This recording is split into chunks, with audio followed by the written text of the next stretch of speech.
Welcome, YouTube. Welcome back to the 9th edition of the Home Theater Hub. Got my co-host Ike over here. What's up, going on, people? Ike? Not much. Busy day, but we're here. How you doing, bro? Hey, did you hear the news? No, I don't listen to I the got my news. stunners on today, man, because we're going Hollywood today. We got a celebrity on the show. Did you happen to? Yeah, you got to put your stunners on too. Today, man, because we're going Hollywood. Mm-hmm. So, let me those put of you mine that on. don't know, we got a very good person that I consider to be a very good friend.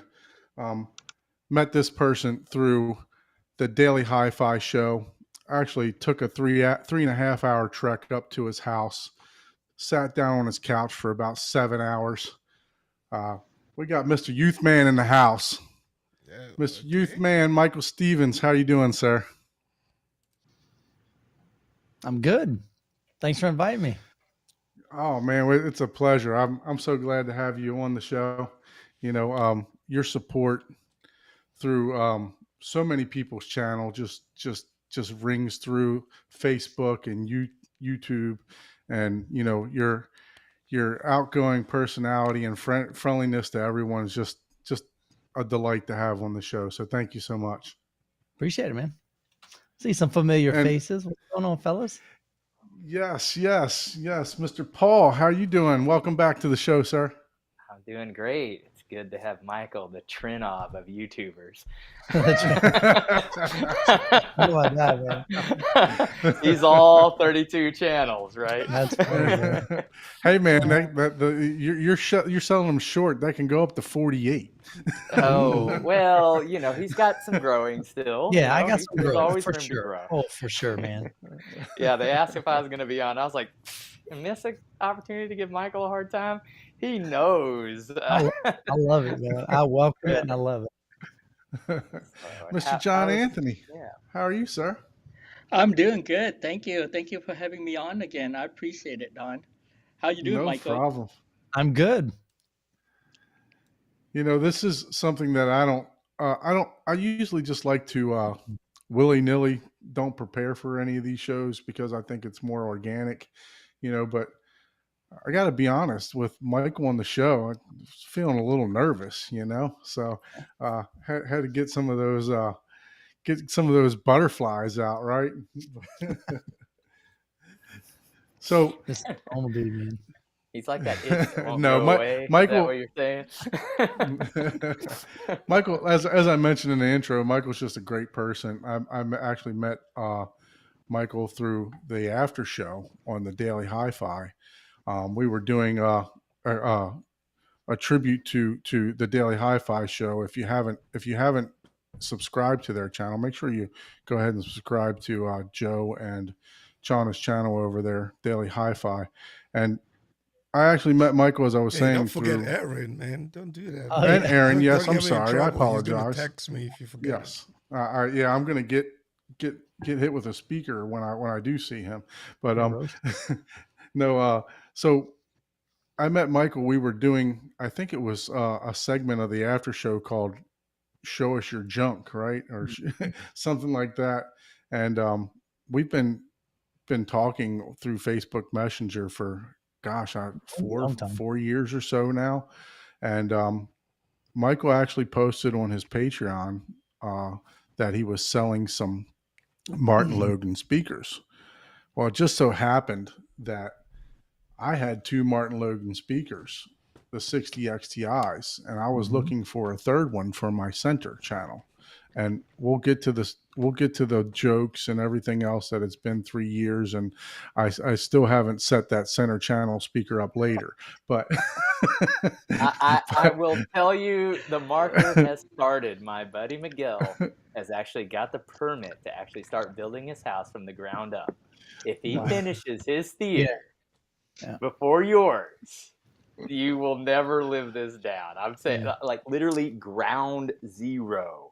They just I'd be time to leveled go the back to tree. home theater in a box for Don. Yeah. Yeah, I think so. That's right. He's the Be a lot perfect quicker, candidate. buddy. I'll just turn my Kaleidoscape garage back and into a home theater garage in a and box right next to each other because they're super Yeah. easy to set up. We'll have the NC12 by the time he's That's done. right. Yeah. yeah. The So 12K will be out before he gets his done. that is absolutely true. No, that is absolutely not true. I was planning on going to Orlando this weekend for the 3-day weekend to go to Disney with the family, but looks like there's going to be some poor weather there, a little cold. So I told the wife I'm going to go ahead and take this time to actually start putting some screws in the walls and start hanging some drywall. So There you go. there's only one issue: taking down Christmas decorations. Mm. I decided to try to move a pile of extra tile that I have for my house. It was about 4 boxes of tile, and I tried to move it to give some space. And when I did, I like hyper extended my elbow, and I heard pop pop. So it's a little tender right now, but I think it'll be fine. I can lift my son and everything, but when I turn it a certain way, it does I do feel a little bit of pain in the top of my elbow. So thinking about hiring my friend. I've been trying to bribe him with pizza and beer, but he consistently wants money to help me. So, So which basically, I don't blame you him. just added 6 more months to the home theater build, right? No. We're It's gonna get okay. this We thing done. understand. Like I said, we're gonna get this thing done. At least get the drywall up, get it functioning as quick as possible. So, but as I was mentioning, I made that trek to Michael's house, and when I got there, Michael was just so inviting. I was supposed to just go there to buy some speakers. 7 hours later, I was leaving Michael's house. So I loaded up my truck with those speakers, with everything. It just barely fit in the back of the truck. But Michael has been a big inspiration to a lot of people. On the YouTube channels. I know that. Ike, he's helped Ike out a lot. As I mentioned, at his house, I sat down there and he explained YouTube Studio to me. Just took the time out of his day. Stuff like that's instrumental to me. It's definitely a breath of fresh air to have someone like this in the home theater space. So if you could put up the sharing screen there, Mr. Ike, I'd appreciate it. Oh man, Okay. got some show and tell. Got some show and tell. Yeah. So, Michael, 922 videos, man. I mean, it's just incredible. Give us a little backstory of what it takes to do something like this, and what got you motivated for 922 videos? Sure. So my channel started technically, I guess it'd been about 9 years ago. And my original channel, if you look back at my earliest videos, it was, "What's up, guys? GoPro Youthman here." And so I had bought a GoPro. And so that was my camera. That's all I had. I didn't have a nice camera. And I would do a video on home theater. Then a month later, I would do a video on a vacation. Then 3 months later, I would do a video on just something random, maybe a GoPro feature, like the ability to slow a video clip down. So I would spin my son's basketball and film it at 120p and then slow it down like 75%. I was just so amazed with that. But apparently the YouTube world and the internet wasn't really interested in that. And so my channel in 4 years only grew to 900 subscribers. And at that time, my channel was monetized. I was making like $30 a month on YouTube. And I was just so excited that YouTube was even paying me money to do something that I love doing anyway, making videos and talking about home theater. But in January of 2018, I decided to, I guess not decided, but I was wondering, could I grow a channel? And so I decided, what if I just make one video a week in a specific topic. And at the time, I mean, my biggest interest was, and still is, home theater. So Klipsch had come out with, or they had announced they were coming out with the RF7 version 3. I had version 1 and version 2, and a lot of people in the Klipsch community were asking, like, I wonder how these version 3s are going to sound. I have version 1 or I have version 2. Should I upgrade? And all these questions. So I reached out to Klipsch on Facebook, and I just said, hey, Klipsch, huge fan. I'm a moderator in your forum. I was in there every single night, just answering, hundreds of questions, just like we do now on Facebook groups and stuff, and just very active in it. I owned a ton of Klipsch gear. I had La Scalas in the theater room. I had their Pro Media bookshelves, or not bookshelf, computer speakers for my computer desk. And I had version 1 and 2. And so reached out to them and said, hey, got a small channel, but I love your stuff. And the community's going to be asking, and they're already asking, what are these new speakers going to be like? And I'd love the opportunity maybe to make some videos. And I shared with them some comparisons that I had done prior in the Klipsch community, but it was just photos, and it was side-by-side pictures. How do they compare in size and shape? And then of course sound. And that was their version 1, version 2, and the RF83s, which I also owned. So they said, we think it's a great idea. And I'm like, you do? I was really shocked that a company would even be willing, because I wasn't a reviewer. I was just an enthusiast. And so they sent me the RF7 3s, and I made 1 video, and I made 2 videos. I ended up making 15 videos on that 1 pair of speakers, because that was the only new Klipsch speakers I had. Everything else I've always owned was used. And I was just kind of amazed, because I gained more subscribers and I had more engagement in those 15 videos that I had in a long time. And so my brain started kicking in, going, I think I could actually grow a channel. I don't know what that looks like, but let me just give it a shot. And what if I just make 1 video a week, and let me just commit to a year? If it doesn't grow, then fine. I can always go back to doing 1 every 3 or 4 months. But the more I did it, the more I loved it. And I began to reach out to other companies. I reached out to SVS and said, hey, SVS, I've heard amazing things about your PB16. Everybody raves about them. I've never heard them. Klipsch sent me their flagship speaker. Would you be willing to send me your PB16 to review? And they said, we'd love to, but since you're a Klipsch guy, we would love to hear your thoughts on our speakers. And they said, would it be cool if we just send those to you first? And I said, well, sure. So they sent me the Ultra Towers. And then later on, I said, hey, I'm really more of a home theater guy than I am a 2-channel guy. So could you send me the center channel? And then I could at least kind of get a front sound stage of what that sounds like. They said, absolutely. So they sent me the center channel. Then they ended up sending me the SB16s, so the sealed version. So I had a pair of them. And then they ended up sending me a pair of PB16s. So at one time I had my front wall from outside to in was PB16s, SB6. No, I probably had the towers. I'm sorry. So I had the towers, the Ultra Towers on the outside. Then in between that was next to that was the PB16s. Next to that was the SB16s, and then the center channel. So it was literally wall to wall, 13 feet wide in my room, and took up all of my front wall. So that was pretty cool. Of course, box those back up, ship those back to SVS, and just began that journey. And so I think the next was Parasound. And then there were some Martin Logans along the way. There were just one brand after another, and just fell in love with it. And what I really enjoyed was the community aspect. Like replying to the community. I'm looking at the guys here in the chat, and a lot of these guys have been along my journey over the past 6 years on YouTube, going into 6 years.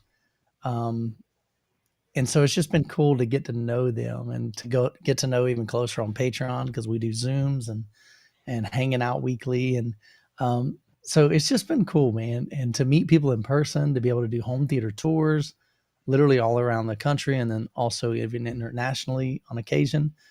And then, of course, you know, it's just been wild. It has been absolutely wild. Never dreamed that, you know, a little guy from Plant City, Florida, which most people have no clue where that's at, could begin to build not only a YouTube channel, but to build a community of people that celebrate all shapes, all size, all budget home theaters. Yeah, I look, posted one today that was just super budget friendly, you know, up yeah, to the $1 million like I startup. said, you've been instrumental to a lot of us here. You know, you said following you for 6 years. I've Yeah. been watching your videos for quite some time. Yeah. You know what? As a matter of fact, your theater was watching you, you know, move the screen up and down, you know, putting the speakers behind the screen. I had never seen anything like that before. Mhm. You know, watching your watch, it inspired me to want to put my speakers behind my screen, Mhm. and led me down the humongous rabbit hole of an Yeah. acoustic transparent screen and everything else like that.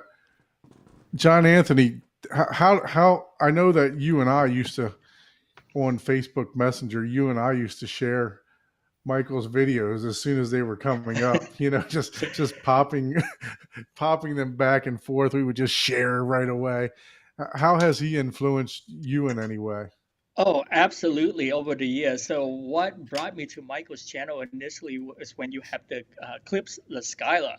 So Yeah. I started out as being a two-channel music listener. So I've been very interested when you were using the La Scala in your home Mhm. theater. I never thought anyone would be able to use the La Scala Yeah. in their home theater and actually makes it work. Yeah. So I finally able to get a pair of Cornwalls, the original Cornwalls lately that we talked about in the last podcast.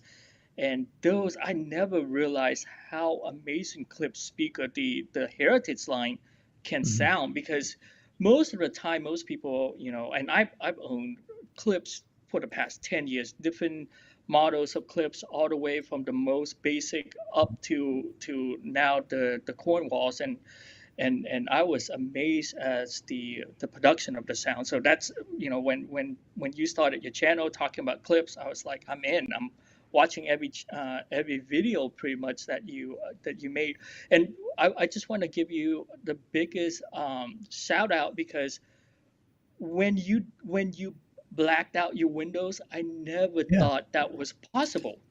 Mm. So I think that's when Don sent me the video, and he's like, I think there's something you can do for your home, because to be able to control the lighting in your Mhm. dedicated home theater, it's huge, and I actually never thought about it. So I actually watched a video, bought exactly the same film, the same roll, and Yeah. You went probably through it. got that affiliate from him, Michael. Yeah. I made that Yeah, 3 cents, man. I appreciate it, man. I love it. 3 cents. so yeah, so it's amazing. I took down all of my blinds, and I sure thought it would maybe take me an hour or two, end up Yeah. being like 6 hours project to do, but the end result, you can't beat it. The room is That's great. completely black out. Hey, that's the thing with YouTube, right? They never tell you how long it really takes to do anything. No. You just Through Yeah, the pick up, you get editing, a man, we 20 skip minute all you that. see video, that right? you Yeah, see that Yeah. 10-minute All the video, and headaches. Yep. that was the same yeah, way I felt with the star ceiling. I watched this video. I can't remember the guy, but shout out to one of the few guys there. I watched this, was it 12-minute video? It's like, okay, I yeah. got this. I went, I bought everything, and No, that the, was the that was the person that worst showed the thing I've star done. ceiling the best was Tony. When Hmm. when the star ceiling fell in the middle of his install, he's the person that showed how difficult that thing was. So, Yeah, yeah. every other person just sugarcoats it. Like, I actually recorded a video of me putting everything, but when I tried to edit it, I was cursing so much in that video. There was no point trying to edit it. So I just abandoned it. It's just like, nah, there's no point, because like, if the amount of time I cursed, anybody watching it would have just been like, you know what, there's no point doing this. So yeah. Paul, we know you're the expert. already. So you probably didn't need much guidance from Michael, but anything you took from any of his videos or shows that he's recently put together? I've just always liked his persona and his, the reality of, you know, it's all about an experience and having fun. It's not, once you get past the gear, right? I mean, you can, like right now, Trinov or Storm, whatever. That's the two top. Okay, well, that's it. Okay, I've seen them. But that's not what it's about. Like the latest video that you just did, I like that more than the high end, because once you've seen the best, well, okay, you've already seen it. Now what? The latest video about the guy, he, it was baseball and pop, characters or whatever they're called. I love that aspect of seeing the home theater tours more than I do. The way I like summarize it is there's a difference to me between a home theater and a theater in a home.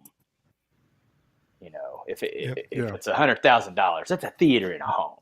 That's different. That's different than a home theater. Home theater is, hey, this is me. This is where I like to invite people. This is my personality. This is what I like to do to have a good time. Like when I have people over, half the people aren't even watching the movie. They're in the back talking, like, hey, what's going on? Oh, Paul? Where do you know Paul from? And then all these stories start. And, everybody's got a story if they hang out with me long enough. I was about to say, yeah. They got plenty of those. That's what happened New Year's Eve. It was really fun. I had every room had people in it.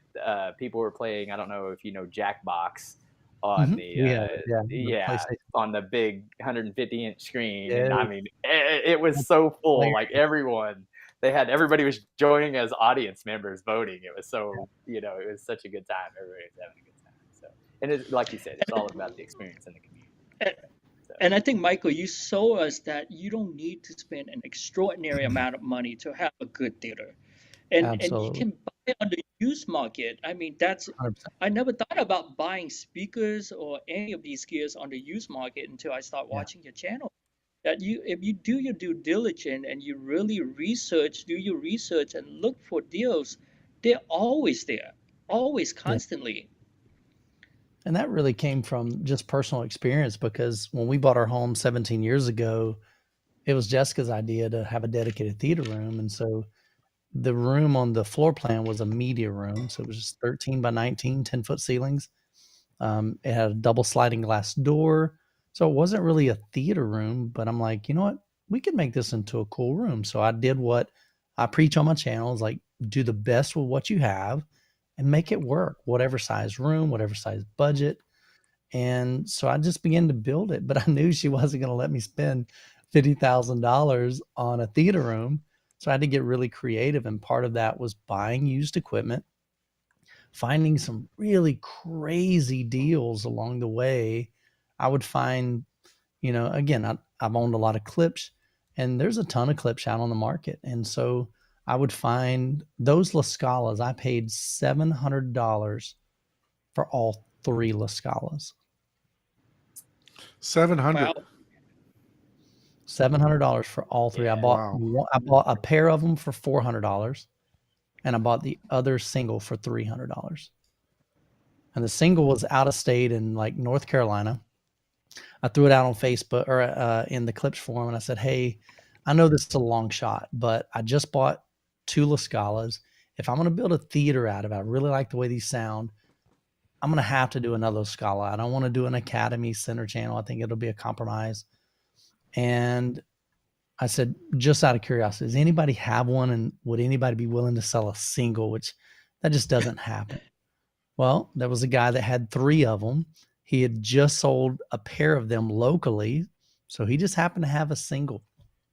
He just happened to be coming down from either North Carolina or South Carolina, where he lived, to Florida, and was happening to drive by, like literally the interstate that's 20 minutes from me. And he's like, hey, I'll be down there next month. If you're interested, it's yours. $400 or $300. And he said, I'll even deliver it and it'd be cool to just to hang out with you. And so again, this was way before, well, not way before my YouTube channel. I guess I had the YouTube channel by then, but he drove it down. We hung out. I didn't even have to test it, listen to it. I knew exactly what it sounded like. And the crazy thing is the La Scala's was almost identical to what I had. Like the finish was almost identical. And I was like, what is the chance of that happening? I mean, finding a single, but then finding one that looks identical to what I have. And so I was just blown away. If you can, I'll share my screen. I'll actually, We gave, yeah, my screen? absolutely. I'll show you guys. So right, share looking at giving Safe and Sound a little bit of plug here, because I've bought stuff from them too, but 13,000 for the pair for 700 so that now you got. AL5, That was quite a savings. well, now granted, the speakers that I own, so I just shared it. So these were made in, oh gosh, now I have to remember, like 1980. At the time, they were almost, when I sold them, I think they were 40 years old, like original. Okay. Then, of course, they later on came out with La Scala version 2, which are pretty expensive. I think they're like, I don't know, 6,000 a piece or 6,000 a pair or something like that. They also had the La Scala AL5s, which is what you pulled up. So that was not that version. So these are a lot older. These are super, super vintage. But, I mean, they just worked. The mid-range horn on the La Scala is pretty remarkable. They have absolutely no bottom end. I mean, I think they start rolling off like at 70 hertz or something. It's pretty bad. So this is not this is a PA speaker. This is what they used to use in churches back in, a long time ago, back in the 70s or 70s, 80s, during that era. They would use these in nightclubs. They just basically, they're 104 decibel with 1 watt. I mean, these are the most sensitive speaker, high sensitive speaker I've ever owned. Just ridiculous output, crazy, crazy output with very little wattage. But you have to have subwoofers. And so I ended up, as you can see, with 4 of their older Klipsch RSW15s. And I think some of those I paid $250 for. Some of them I paid about $300. Typically that was about what I'd buy that for. But I just built everything on a budget because that's what I had to work with. I wasn't trying to impress anybody. I was trying to build my theater room to where it sounded great, something that I would enjoy. And it's been a wild journey to be able to do that. I can tell you, I experienced those La Scalas. I came to your house probably maybe 2 or 3 months prior to you painting and getting the JTRs. Yep. You had the JTR RS2s, but you did not have the tower speakers for your LCR. And I can tell you, I believe you were running everything off of a monolith 11 channel amp, correct? Yep, still have it. And I can tell you what, man, I think we were at -10 and I was like, whoa, this is pretty loud. So, I actually did a video on my channel. It was like one of my first or second videos about Michael himself and just the hospitality and everything that he just his character that he has and his hospitality that he had with me. It just blew me away. And I actually lived in the South for 20 years. So usually you actually get pretty good hospitality in the South, but Michael was just above and beyond that. John, I appreciate you sending that. We are missing the CES. There's definitely some highlights there. Yep. that I'm missing there, and we'll get to that in a minute. If you wouldn't mind sharing my screen, Mr. Ike, let me put it up here for you. Yep. If you can get your screen back up, I will share. Let's get it here. Are you sharing now? Yes, sir. Okay. It's a silhouette of me just sitting there. Yeah, Yeah, oh, that's what there it we go. looked like. Thankfully, it So, wasn't something else, but good. Michael, you've definitely come stride. A ton of. I remember sitting on your couch and you had about maybe 40. No, we were talking about another content creator. I think you had about 40 or 50,000 subscribers, Mhm. and now I think that other one that I pulled up. You're at what 129K, man. So congratulations on that. Unbelievable. It's all me. I play your stuff through the middle of the night and just let it run. This is on repeat on 7 computers. So, I was like, I'm trying to help you out, bro. I got it's like just 14 VPN I, set up, and I'm watching Michael on 10 different computers for connection. Yeah, He's yeah. farming my I channel, don't know man. if Youthman should be worried about that or excited about Yeah, that. exactly. I would be more worried if I was him. Like, wait, what? Yeah. No, So if I full, pulled my full YouTube channel, I mean, if I pulled up his channel on YouTube, you'd see just about every one of his videos has the red line across it. I'm a huge fan. I watch and just about every video and definitely appreciate our friendship too. 40 million views. Right before the end of the year there. Congratulations on that, man. I mean, just phenomenal. And then now 80 87th episode already? How did you already get to 87 For real, episodes, man? We've been doing this for 2 years. Yeah. Yeah. So it's been a long time. We've just been going, and we do it every Sunday. Yeah, man. I mean, I enjoy the show.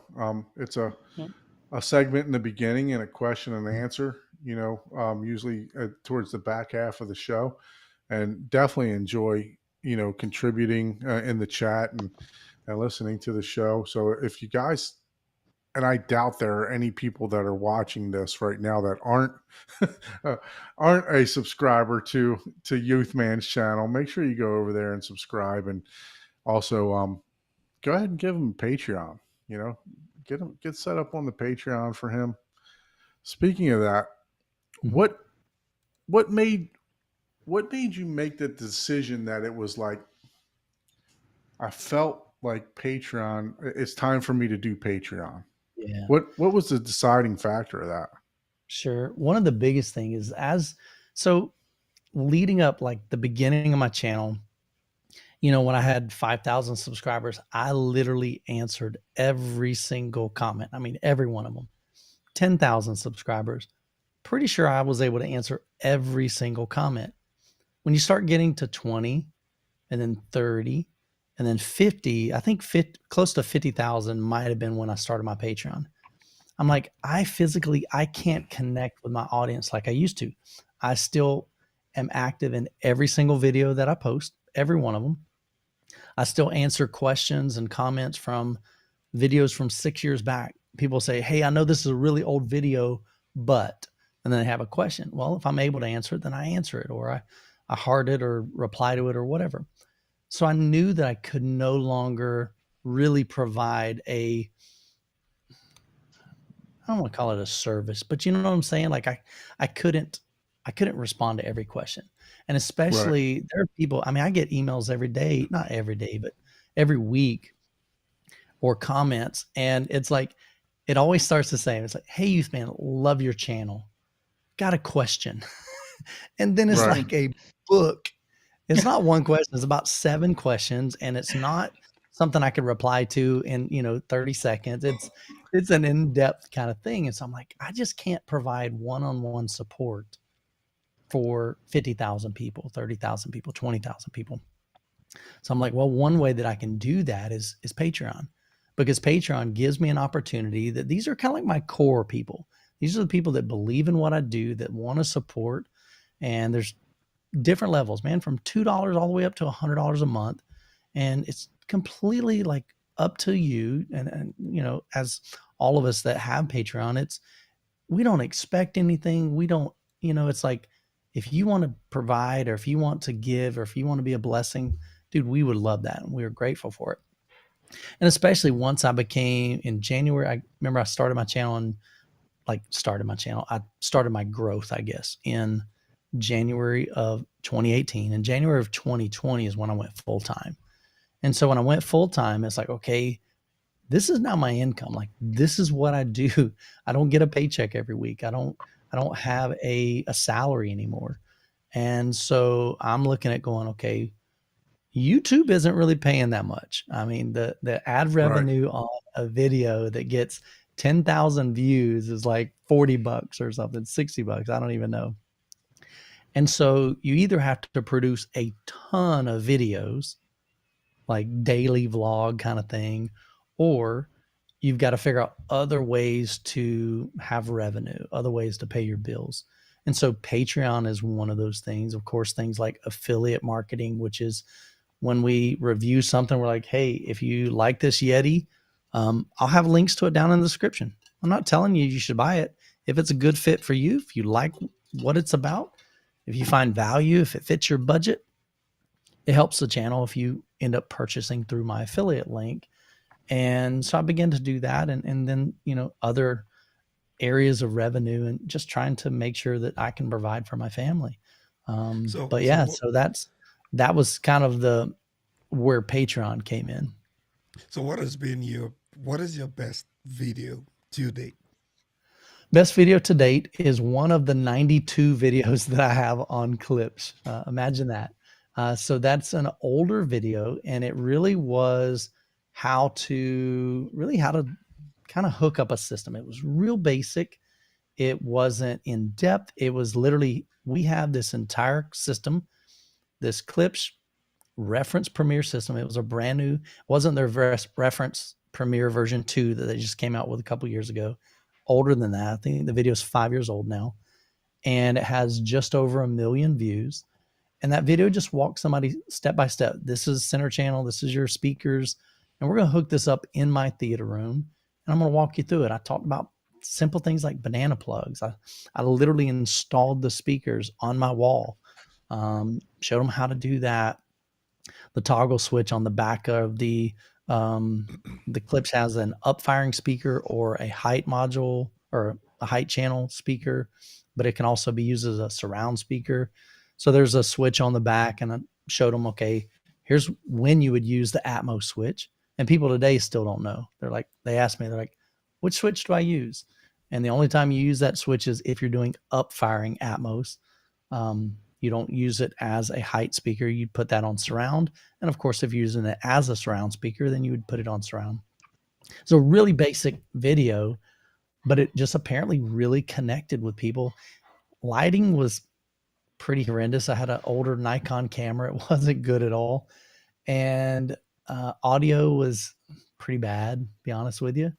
And so I look back and go, oh my gosh, man, why is the best video on my channel like one of the worst produced videos? But it just connected with people for whatever reason. And so that's the video.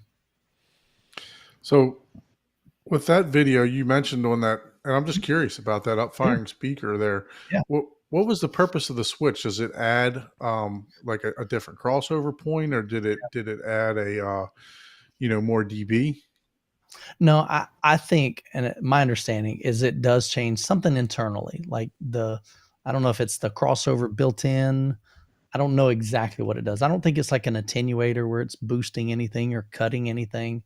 It's just, for some reason, when you do a bounce kind of sound, they have to change something internally on that. Again, I don't know the full answer to that, what that actually does internally. But I looked at their manual and I read it and I'm going, this is confusing. Like, I don't even know what's the right answer, like when I need to use that Atmos switch.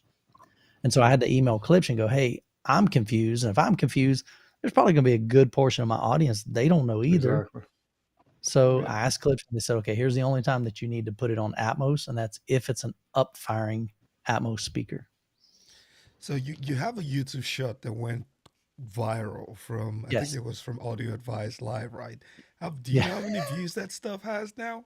So I was going to mention that, Don. Back on that screen, it shows from 2022 2022 and 2023 stats, and there is a big difference. If you're able to bring that back up, I'll show you. Yeah, sure. Yeah, let me get back to sharing that. Yeah. So you look at this and you're like, okay, Michael, that's impossible. You went from 6.1 million views to 18.2 million views. That doesn't even make sense. Well, what made sense is I was at Audio Advice Live, and like you said, I made a YouTube short, and that short was, I just happened to be in the lobby, and they were uncrating a B&W, Bowers & Wilkins Nautilus speakers, the one that looks like a snail. And I'd seen that speaker before. They even had it the previous year at Audio Advice Live. I'd seen it occasionally. I'd seen it, of course, a lot online, but I'd never seen one like being set up, nothing unboxed. And so I asked the guys, hey guys, do you mind if I film you while you set this up? And they're like, oh no, that's cool. And so I had my phone and I did a vertical video, for like YouTube short. And I filmed it, edited it real quick. I think I posted it within maybe 20 minutes of them doing that, because it's real easy to do a short. You can edit it on your phone with CapCut. It's a free software. And I posted the video, and I think that let me pull it up real quick, but I think the video got over 10 million views. So yeah, I'm trying to look for it on your channel right now. Here it is right here. I went to shorts. I went to popular. Right now it has 11 million views, but it hit 10 million views in like a week or a month or something like that. I'm like, what in the world? Yeah, but the majority of the reason why it went viral is for two reasons. Number one, the main comments were, I could build that speaker for $30. Yeah. The other comment, and it's an expensive speaker. Forget how much they are. Was it like $100,000 a pair is what it is. And so they're like, oh my gosh, $100,000 speaker. That's stupid. That's crazy. So that's the vast majority of the comments. The other half of the comments were, these guys are idiots. They cannot what are they doing? The way they handled it. And I had no idea. I'm just filming it thinking, okay, no big deal. And the way that it took like 3 or 4 guys to get this thing's 1,000 comments on this video. Yeah, that's absolutely insane. So that's part of that's why it went viral, is because people were just like smashing it. They were like, this is stupid. This is crazy. Everyone knows it in Hollywood. And bad press is better than no press. Yes. Oh my God.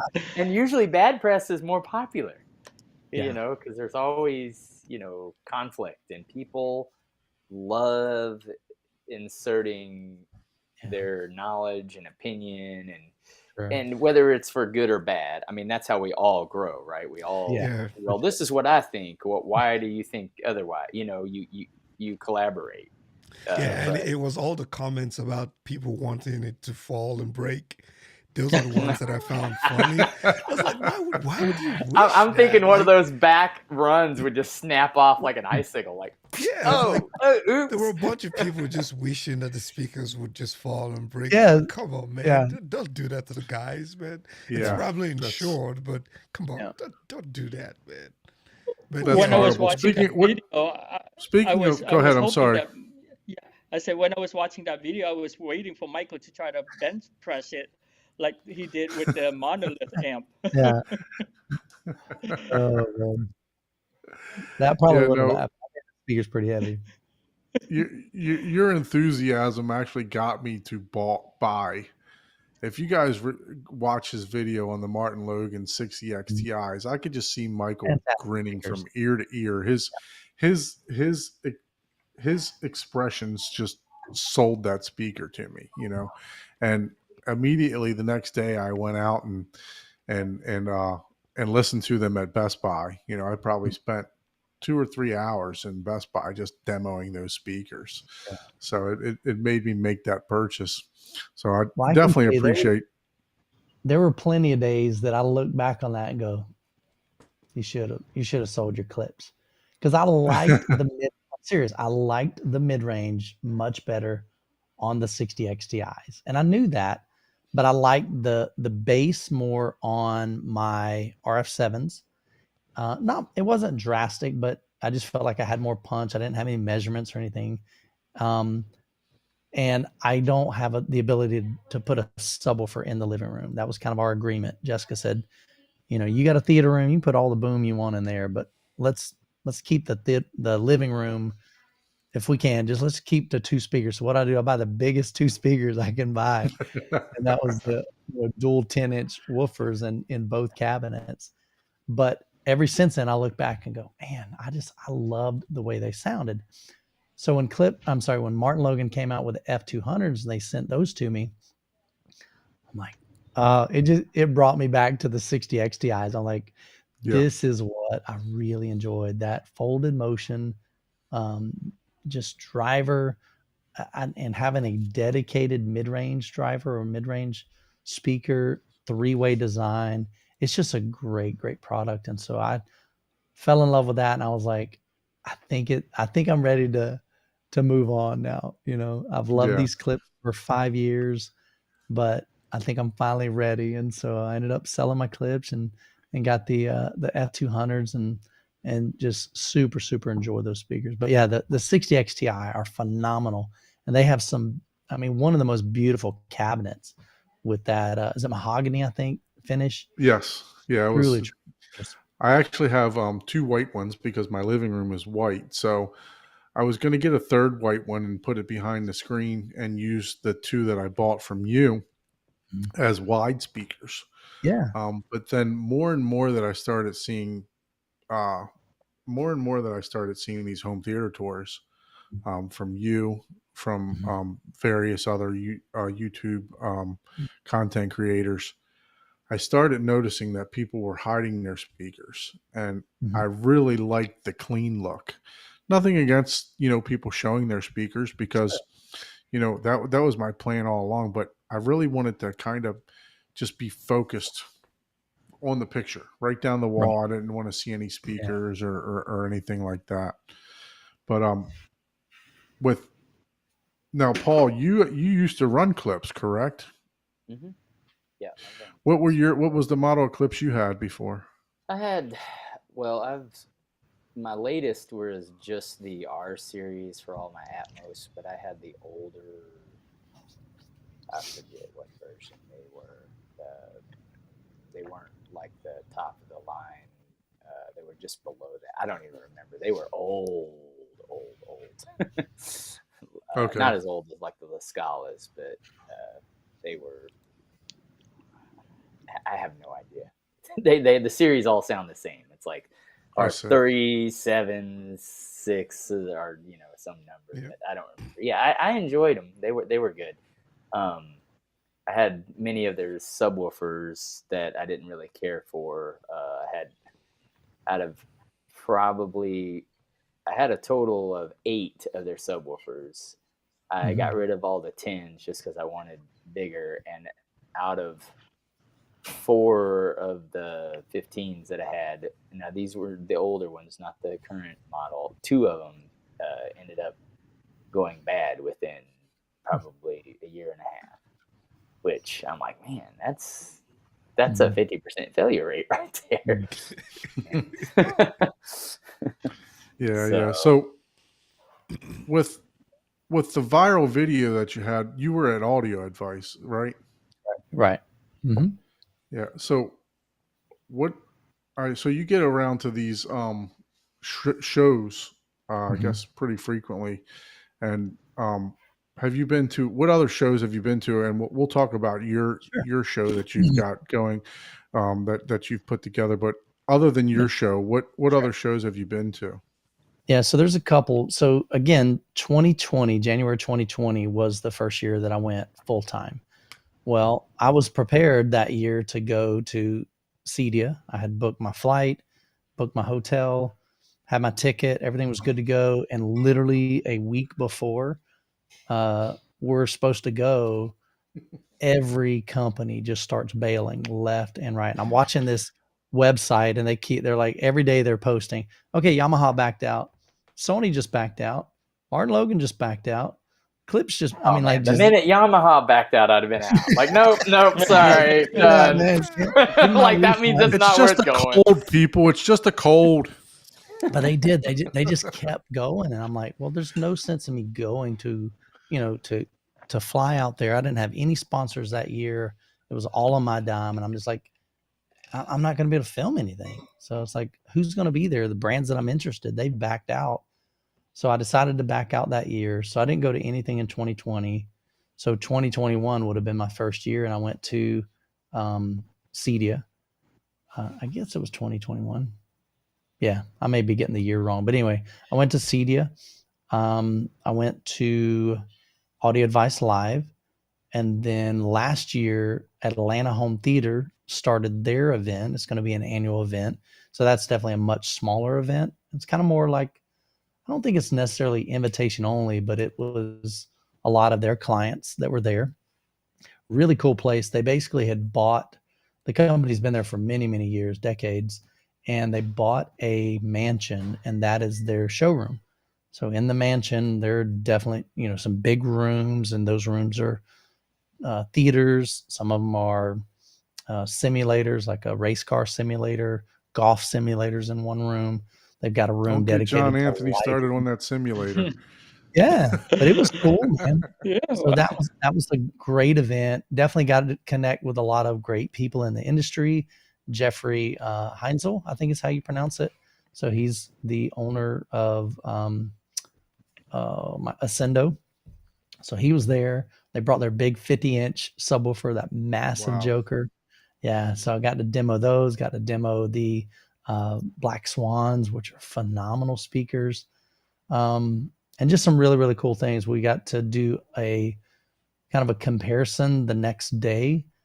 Not well, I don't even think we did really a comparison. We just had a Christie projector in one room. That was super, super cool. We actually just wheeled it in on this like cart and set it up in their big, big theater room. And that was the Christie Griffin. So it wasn't the Eclipse, the real expensive one. But still, I mean, I think the Christie Griffin, what does that run? Like $100 and something thousand. I mean, it's an expensive projector. So that was just I'm a not sure fun. what that price is. And then they also had, so a lot of their clients come, and they're high end clients. So in the parking lot they had police officers blocking off the road that goes down, and there's like 6 Ferraris, there's Porsches, there's a Lamborghini, and it was just a cool event, man. So, but yeah, so mainly that's the ones I've been to. Scott and Kat are in the chat right now, Living It with Scott and Kat podcast. So last year I attended their event. So for the most part, that's the 4 that I'm like, these are the ones that I want to invest in. I want to go to see Cedia. Part of why I go to Cedia and not CES. CES is kind of everything consumer electronics, cell phones, vacuum cleaners, fancy kitchen, anything electronics based. And it's just a massive show, man. I mean, I've heard Chana talk about it and how it's kind of overwhelming. And you literally have to go from one hotel to another to find certain booths. And sometimes it's like, so it's a big ordeal, but it's a super cool event. And a lot of the big celebrities, like I saw SVS posted, they came out with their new speakers, and they had Stevie Wonder sit down for I was about to say a couple hours, might not have been that long, but he was there for a while demoing them. So you run into more kind of celebrity people probably at CES, the iJustines and the tech people, Linus Tech Tips, and that sort of thing. Speaking of those new speakers, the SVS, man, if you don't have those at the MWAVE, I'm going to have to deny my payment on those. So. Yeah, I told Nick when I saw him post that, I told him, I said, hey, dude, you really ought to bring those to MWAVE. He's like, yeah, I think we can make that happen. So there's a good chance. I got a picture of those. Can you share those? Yeah, let me do that. Mm-hmm. Oh, nice.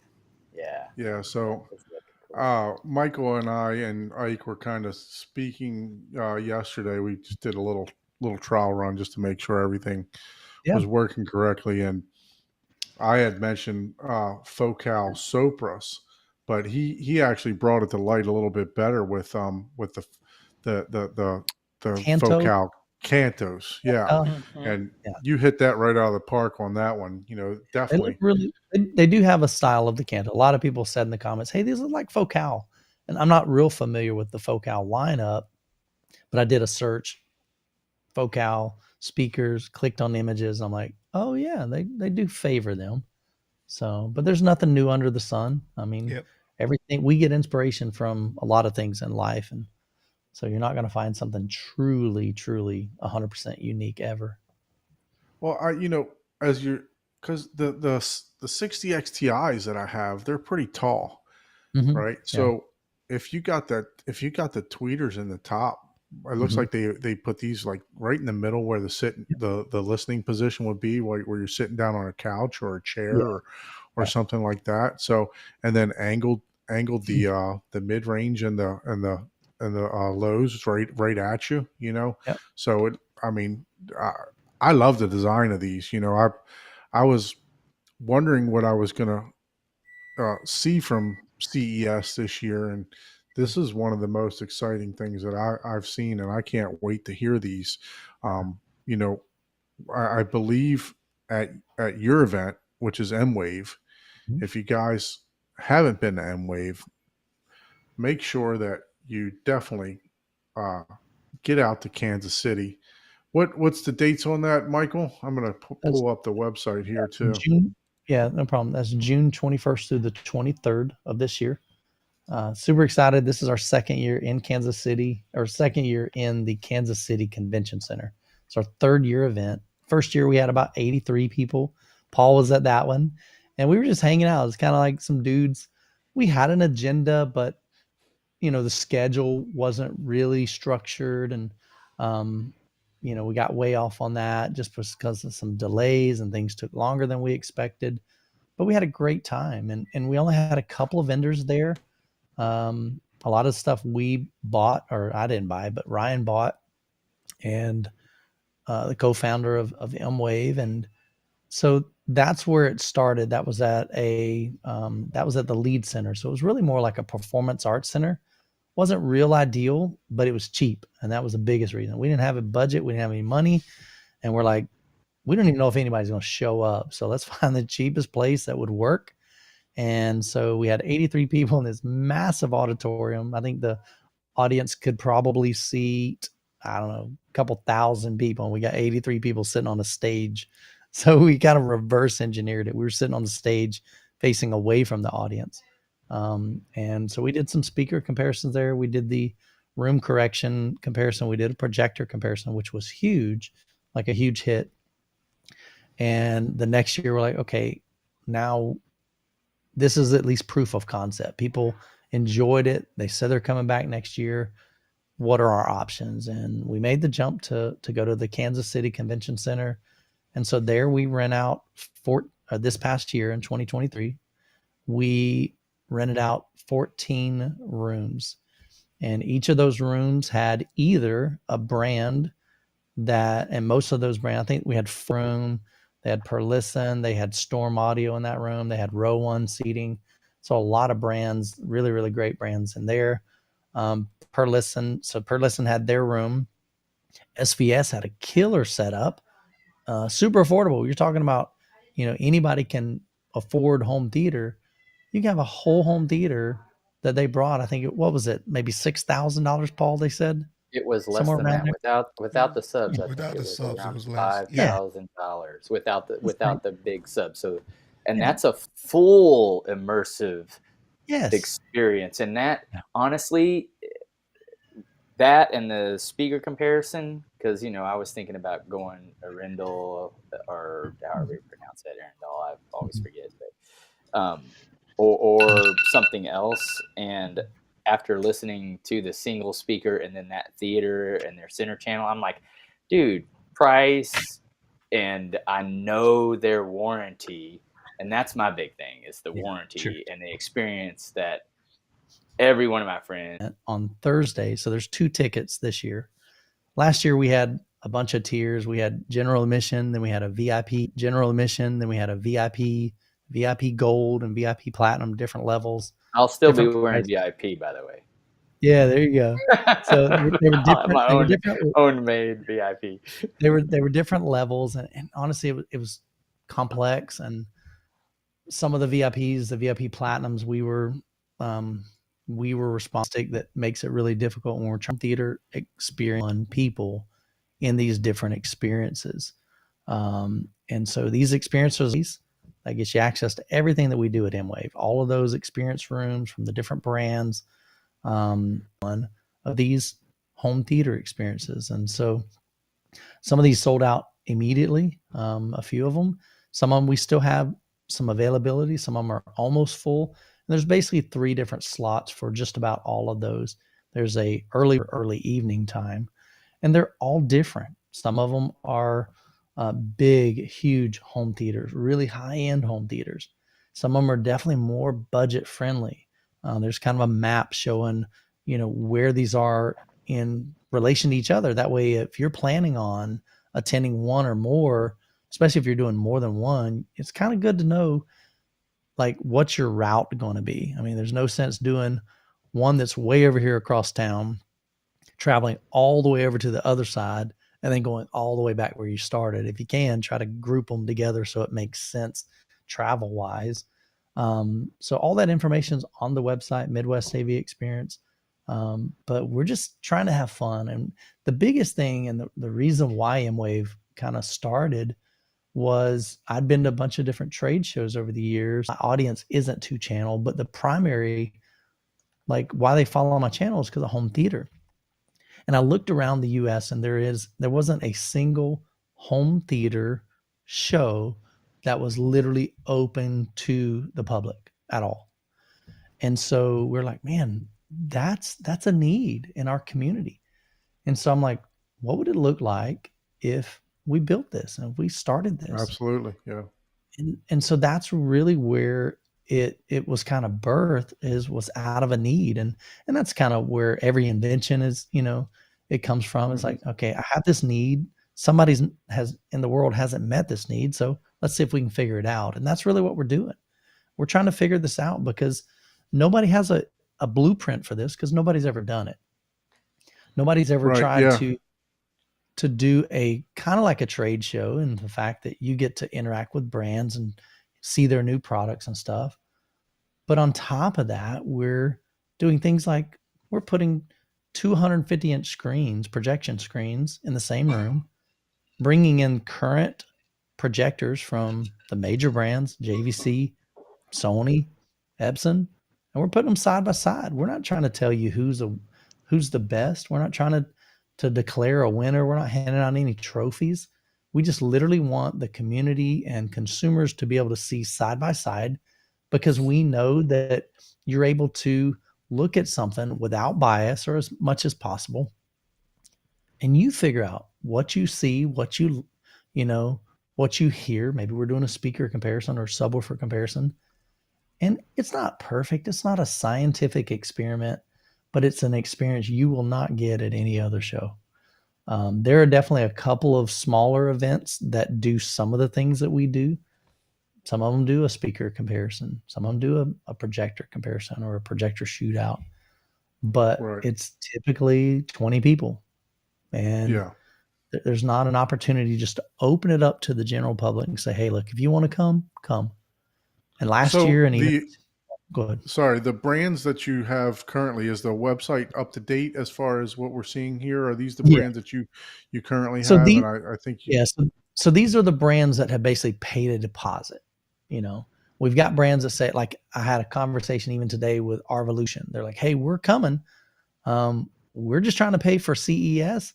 We just went to, there's a show, international, I forget the name of it. Anyway, there was another one that or maybe Munich, so they've got several that are international. So a lot of these brands, I mean, they're going to show from show to show to show to show. And so some of them are kind of like us, man. They're trying to figure out, and ours isn't expensive compared to the other ones. Holy cow. Like, there's no comparison in what we charge versus what a lot of like, if you go to Cedia, I have been told by certain brands, they spend $500,000 at Cedia. Wow. for their booth, for their, I mean, that's everything. Probably they've got to send 6 employees to man the booth. They've got hotel rooms for all of them. They got food. They've got Ubers, or they got car rentals. They've got flights. They've got to ship all their product. They've got to ship the booth there. They've got to pay the companies to bring their booth in. Some of these companies are building like dedicated theater rooms. They're not using an existing room. They're literally building one overseas, shipping it on a boat, assembling it at sea, so it can get stupid expensive. Right. And so we're trying to make something that's super affordable for consumers, make it super affordable for vendors, and let's just have a cool time. And so, like I said, yeah, that's current. I mean, we know MadVR is going to be there, but they don't have a room. They're just going to be in the rooms, like Kaleidoscape. They'll probably be there again this year, but they're not going to have a Kaleidoscape room. They don't need a room. Right. They're just right. in several of the rooms, kind of thing. But pretty much most of the brands that were there last year, I would expect they're probably coming again this year. Like I've talked to SVS, they want to be there. I've reached out to, they have a company that they've kind of partnered with, which is Nebraska Furniture Mart. So I guess that's pretty big up in their area. We don't have them down here, but they carry a lot of these brands. And so last year was kind of a trial run for them, and to come and exhibit. They really, really love the engagement. They love the interaction with these are true enthusiasts that come to this. It's our Right. audience, and so they're passionate about this, and plus they're buyers. Like a lot of people come to the show because they're thinking about upgrading something. Maybe it's speakers, maybe it's a subwoofer, maybe it's a projector, maybe they have a TV and they're like, man, I keep hearing how this immersive experience with this big screen is like a real deal. It's a real game changer for home theater, but I've never seen a really nice home theater setup with a projector. So maybe they Right. come to the show, or maybe they do one of these home theater experiences so they can see, Yep. is I this think something I want to do? That's what So Chuck did, right? got Chuck Yeah, to basically yeah. buy all in. He was like, "Oh, He got hooked. okay, Yeah, now he I left with a see the projector difference." screen and a projector. Yep. 'Cause Yeah. I Yep. have my OLED and one in my Barcade, and Yeah. there's no comparison the image quality to No, that compared you're to not going to beat it. even a Barcode is not going to get Yeah. as No. crisp as an OLED, But Right. This man, that comes close. immersion, yeah, yeah. I didn't even know this. So speaking of that, Christy can actually turn, like, we think you can't fully turn the light off on a projector. Yeah. That way, I would But have yeah, to you're see. right. Maybe there's new technology, because Mhm. I could envision some sort of, just like OLED interacts, with their see-through glass. I could see Mhm. it, if they implement some sort of technology, like, I don't know if you've seen like windows that can, once you electrify them, they go full tint, right? And so then you could put something in front of that to basically, it's like masking, but near field masking to give Sure. true blacks. That's a great idea. But Yeah. but the problem with that, and what you would run into, is you still, in order to have 100% accurate color, Mhm. white, aka the lack of every color, has to be Yeah. your base. But Yeah. if you have white, it reflects any light. So there's no way to get true blacks unless you have a black background, which is what the advantage of like a TV would have, versus your white base of a screen that's projecting a reflection back to you will also reflect any other light. So you would literally have to have a room that you can't see your hand in front of your face type of light control. Then, even with what I just mentioned, if it was a technology that existed, Yeah. even if you had that without a 100% dark room. So Mhm. there's so many physics that people don't, understand what the difficulties are that they're Mhm. trying to overcome. So Yeah. So I just saw a comment from Ryan Ascend AV, and he mentioned that we were talking about the brand. So he said he's already talked to Storm, Barco, Seymour, Cinemike, Ascendo, Christie, and several others. So I've they're in seen line. many Christie's. I've only seen a few Barcodes, and I was like, man, I'd love to see those like, next to each other, Yeah, So, that'd be a shootout for sure. shoot, I didn't even Yeah. know I think I Sony paid. had the 90,000 or the 300Z until the first day. I was like, oh, I didn't even know Sony had these. Yeah, so Because I Sony thought has they a went straight GTC, up right? to, the Mhm. $500,000 ones. I didn't even know they Yeah. had the That Yeah, was I the think the Sony 380, right? Is it the 380Z. GTC 380 or something like Yeah. that? Yep. Yeah. GTZ 380. At the time, I think it was about 80,000. It may be a little bit more now, maybe 90, close to 100, maybe. But yeah. So that's like Sony's Mac Daddy. I don't know if they go any higher than that, or maybe Oh like yeah, in commercial.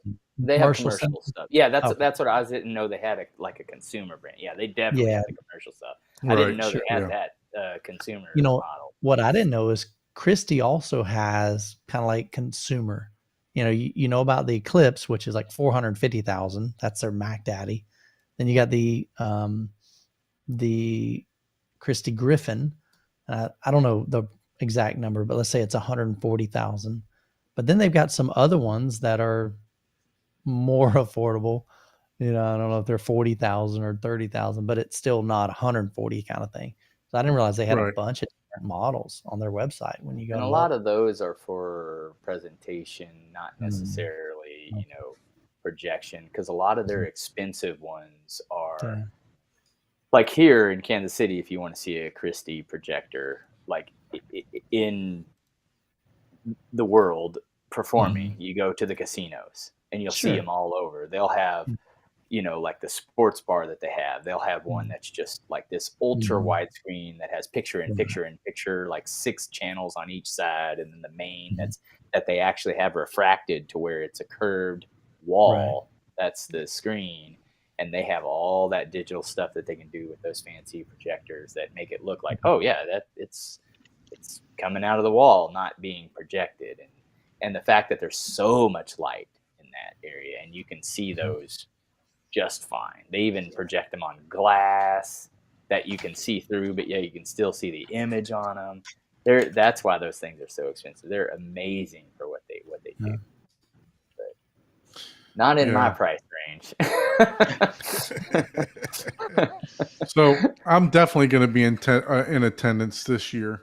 I've already purchased a couple of my my theater tours there. Mr. I, can you share the screen there?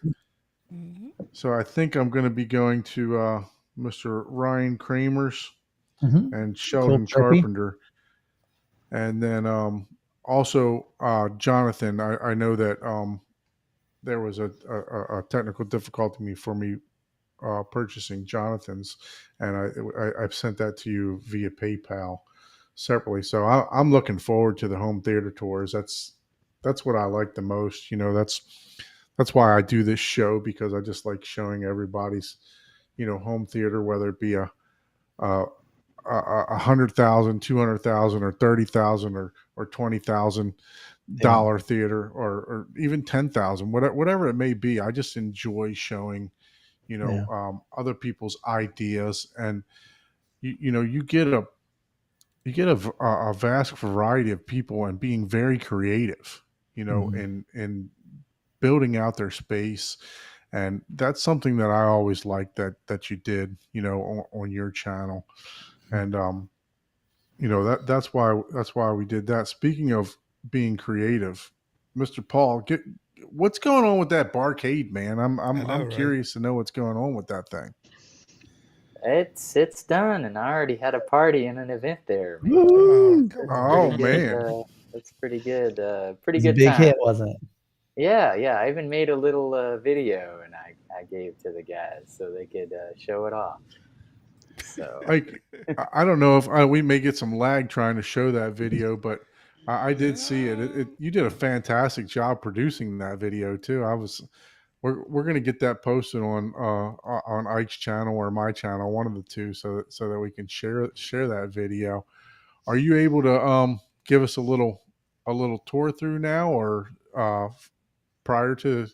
Because I don't know if we show the video on YouTube, if it'll actually start lagging or not, because it seemed like we were getting a little bit of lag earlier. I would have to switch cameras. I could do that. Let's do that. We got plenty of stuff to talk about while you're here. All right, I'll do that. I'll be back. So, speaking of CES, I know that Independent Dream says CES is crazy this year. First of all, I want to thank everybody in the chat. Chat's been going crazy today, so thank you all for joining the live stream. Definitely appreciate it. If you'd like to be a guest on the show, email us at Home Theater Hub. What is it? Like Home Theater Hub Live at gmail.com, correct? Yeah, I'll put it up in the chat. So put it up in the chat so that we can have some new guests on. And the idea, honestly, guys, is just to have a big party. Let's have a Zoom party or a big get together to where we talk over each other and just show each other stuff. So with that being said, I'd like to show something that I just received my Christmas gift. So I'd like to show this. Let's see here. This is one of my Christmas gifts that my wife got for me. You ready for me to share? Yeah, it's coming now. Okay. So, custom sign. Got me a sign to go over top of the door. It's There you go. Got a cinema sign. I was real excited to get this. The yellow mark here is just that's just the reflection from the light. But yeah, I mean, was super excited to open this up, give some character to the outside of the theater prior to coming into the entry. Is that like the other? Go ahead. Is that a backlit or solid? Yeah. You actually plug it in, so Nice. it is backlit. Very So cool. I'm gonna wire an outlet on the other side so that I can. I'm glad this came in now because a couple of weeks ago I'd have had to take drywall down to wire it if I would have got the drywall started. So glad that the holidays held me up from putting up drywall. But yeah, she surprised me with this. Came in the mail the other day, and she told me she got me something, but it was on the way. Nice. Just came from the UK. She also got me a couple of the signs off of Etsy for one for Zapiti, the little metal tin signs. Yeah, that, sure. Got me that, and I think one for Dolby Atmos. So I'm excited to get those up as decorations on the outside. Anything, Ike, you got anything coming new to the theater while we're letting Paul get ready for his Barcade here? I gotta get behind that rack and start doing all that cable management to install the new AVM 70. Oh, that's right. You put out a video today with unboxing that, right? Yes. So if you haven't seen that, take some time to go show that video some love and like, share, do all that good YouTube stuff. But yeah, I've had it sitting for a while, like you already knew. And I just never wanted to open it because I didn't want to go in there and do all that cable management. Some people like it, I don't. Yeah. So It's a lot of work swapping out. yeah, And so recalibrating it. yeah, so I finally I got one too. I got to do it. yeah, so I I'm a finally little got behind. to unboxing it.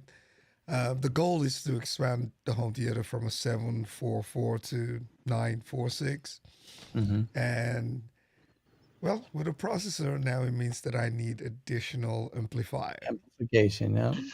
Like, come on, man. Yeah, That's the way this hobby works, I could have man. just plugged it in my Denon and it would have just worked. But yes, and yeah. So I have 3 of the OSD amplifiers. I went to the website to try to get a new one, and it looks like they're out of stock. They're no longer selling it. It actually is labeled discontinued. So that gives me a sign that OSD is probably coming out with something new because they have them labeled as discontinued by manufacturer on the website. Right. And so I'm kind of torn between that. Do I go buy a different brand? I kind of want to keep all the amplifiers the same. So I'm just going to start looking for maybe a B stock out there, or just hopefully wait to see. I've been kind of scouring the news trying to see if maybe they announced something at CES. I don't even know if they're there, but I haven't seen anything else. But yeah, that's where I am, and I'm doing a little bit back and forth trying to decide on what to do about a projector. I think that's something that might be coming sooner than expected, and What are you running now, Ike? Remind me. I have the Sony 325 ES. Okay, 325. Yeah, the 325 ES, and Yeah. I What are think you I'm What are gonna you tie it up. thinking? What are you kind of considering JVC. if you when you upgrade? What's that? A JVC. I'll That's be about honest, it. it's hard not to, man. Yeah, Yeah. that's about it. So JVC, but I'm trying to decide. MP5 and Z7 and all that kind of stuff, and Yeah. trying to make the best decision for Yeah. my use case, right? Because Sure. like you guys would always say, it's all about the use case, not just buying it because you want to. So Right. yeah, Exactly. that's really where I am. Yeah. No. What about you, Michael? You have any future upgrades on the horizon, or what do you got in for review now? Not really. So I just finished up. I just shipped back all the Arendal speakers. I had 7 of those. I had a LCR, well, left, center, right, 2 surrounds, and then 2 subwoofers. So I just shipped those back like 2 or 3 days ago.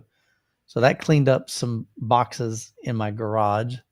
I still have the F200 series from Martin Logan. So I've got the subwoofers I've got to get added to my living room setup, calibrate it again, do a final review on that system. I've got the Denon 4800H in for review. I've got the Anthem AVM 70 in for review. I Oh, nice. have, what else? Oh, I'm working on a video this week. I've already written my notes, got my review, but there's 3, I don't think I have them in here, 3 sets of headphones from Edifier. They sent me kind of like their budget, their kind of mid-tier, and then their flagship. So it's like $80, $180, and $400. And so I'll share kind of the differences between them. And what else do I have for? Oh, actually, I've got a Trello. I could actually just look. Forgot. So I use a software called Trello, and it just it's free. But I can look and see. I've got a tab. What's that, like an organizer? Kind of. You make columns of. So like I have one called a board called YouTube videos, and so I have a column that says evergreen videos. These are just ideas. These are evergreen videos are videos that don't really expire. This would be something like how to connect an AVR. Well, that's universal. That's always going to stay the same. Technology may change, so down the road I may have to redo the video because maybe we got a new format better than HDMI or different than HDMI. So I may have to talk about that or how to calibrate this. But those are evergreen. So then I've got an AYQ, that's answering your questions. So these are questions that come in. Sometimes I'll see a question come in and I'm like, man, that'll make a good video. That'd be a short video. I can answer that in 5 minutes. So I've got a column for that. I've got a Dolby Atmos column. I've got an answering specific questions. So that's not answering their questions. It's just how to connect this, how to do this, a lot of how to set up this. I've got a teach specific skills. This would be things like RAW, how to set it up, how to calibrate it, whatever. I have review videos. So in that column, I've got Edifier. You're giving all your ideas away. Here's the thing. I know, right? Well, here's the thing, though. I've never, ever, ever been a gatekeeper. I'm the guy that, if somebody asks a question, like I've had many over the years, the past 6 years, I've had many content creators reach out to me, or I even reach out to them. I just say, hey, look, if you ever have any questions, I'm not the guru. I don't know everything, but what I do know, I'm willing to share. I'm not a gatekeeper. I don't not to cut you I off, don't. Michael, but I think Paul is ready. I know he's Okay, been cool, kind of awesome. We're going to get back to that gatekeeper and what, Yeah. because Yeah, I got some material on that cool. too. I had So a tab Paul, open, so I didn't Paul, are see. you ready for us? Can you hear us? You're on mute, I think. I can't see him yet. There's a black square. There we go. Oh, there we I'm, go. I'm, Okay. I'm there we making. Can go. you hear me? Is the Yeah, We I question. can I can. don't hear have you. headphones on right now. I couldn't find my little. I couldn't find my headset.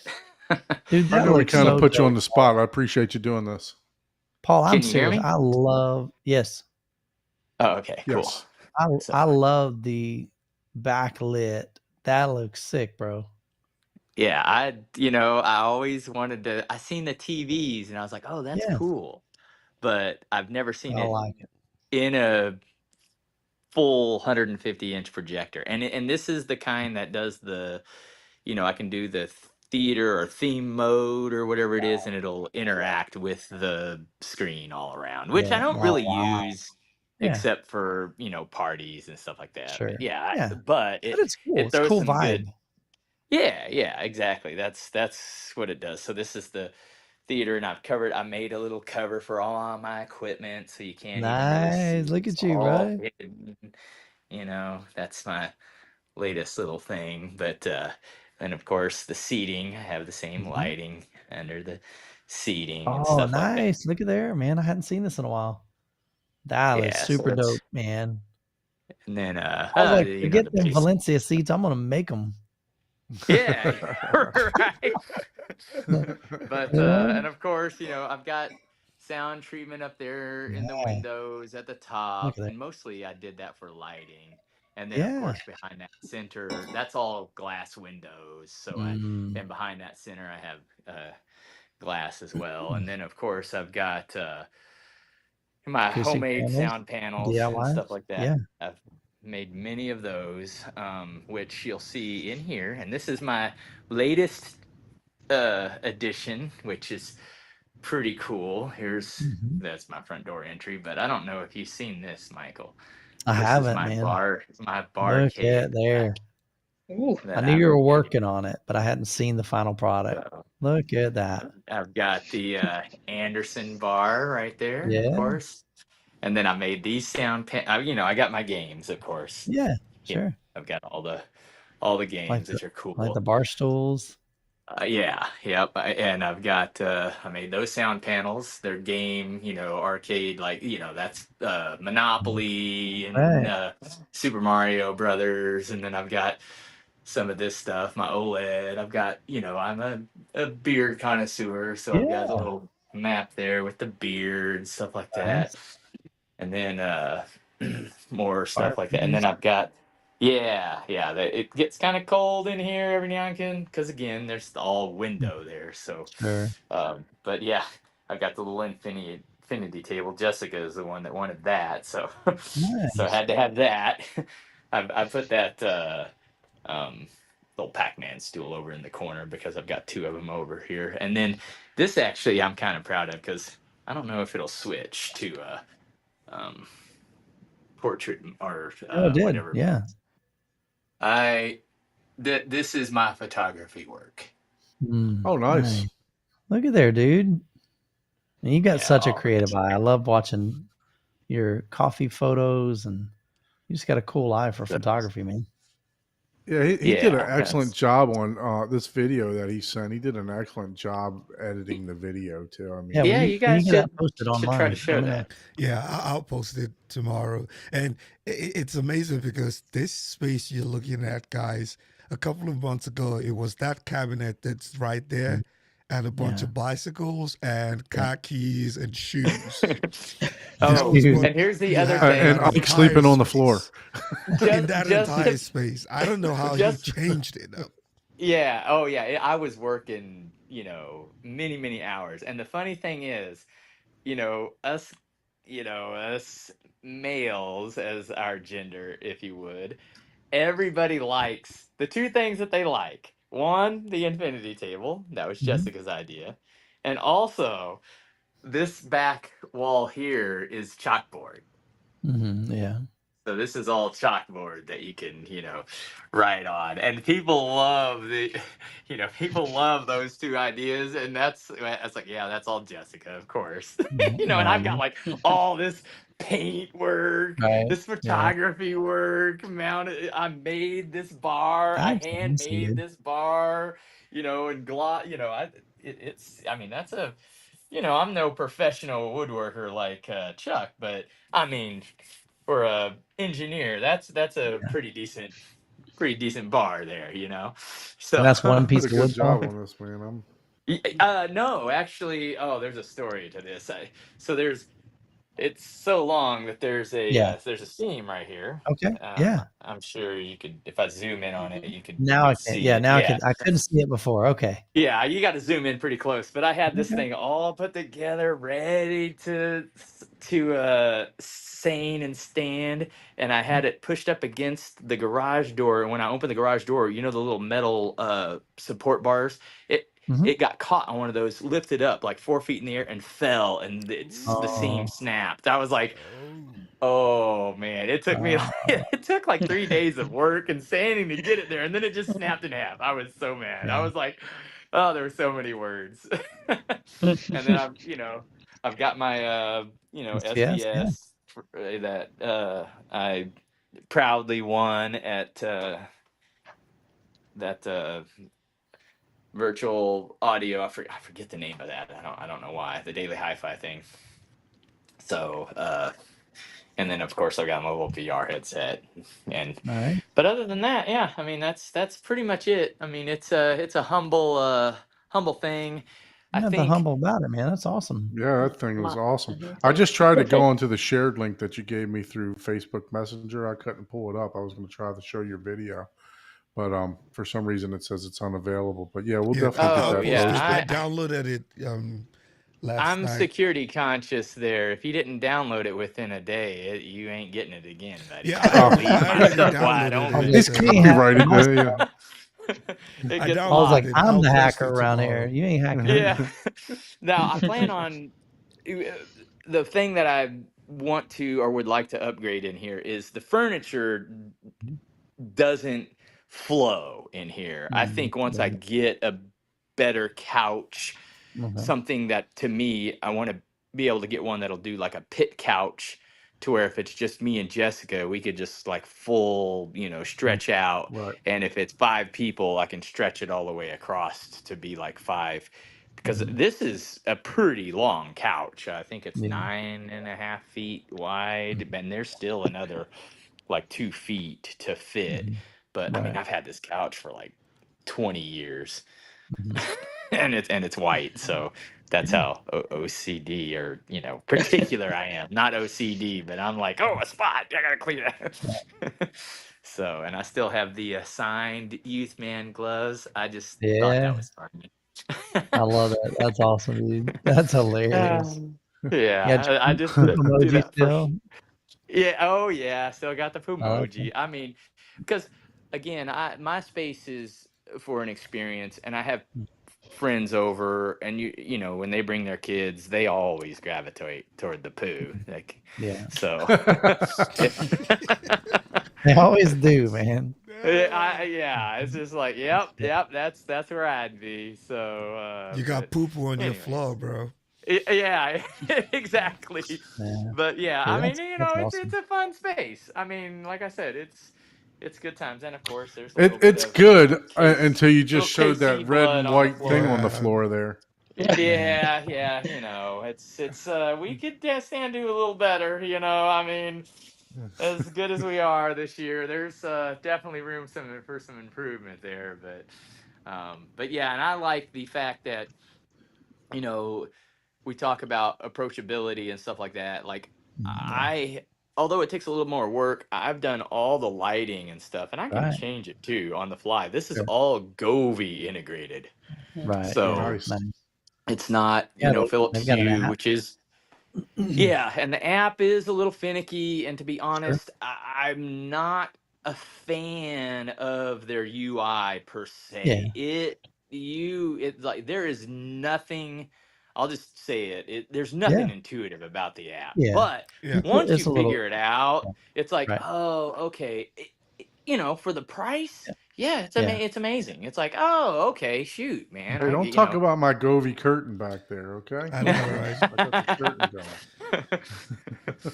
going. So, but anyways, yeah, and it's just a fun space that. And you still got I the have. same screen you won from MWAVE? Yep, that is the one that I lost from That's MWAVE. awesome. That oh man, he's in this area that he was like, oh crap, I just measured my room. I can't even fit that screen. It's so large. Yeah, now talk about a Youthman deal, right? Yeah. Free. You can't get any more Yeah. Youthman deal than And that's that. a beautiful picture, man. Yeah. I mean, that blue is actually making those colors pop too, with the bias lighting on the back of it. Oh It's really yeah, making I know how to make things look, you know. All right, see, I told you better were the than expert. They are. But yeah, That's I mean, awesome. I think you've done a killer job, Paul. Seriously, I've got to like, do. I straight got to up. do the Titanic. I got to be the second person to do the Titanic demo. I couldn't believe that. That was wild. Yeah. That was the Oh, first man, one, but man. I was like, yeah. Oh yeah. I've got, just like everyone else, I've got the fancy movie players here. So, Yeah, we just need to do get your yours through Plex kaleidoscope. though, right? I have to say that, man. We just need to get your kaleidoscope. this is actually Zadu. Actually, this that's, is just yeah, I was okay, about to say that. Zadu. You do. So, yeah.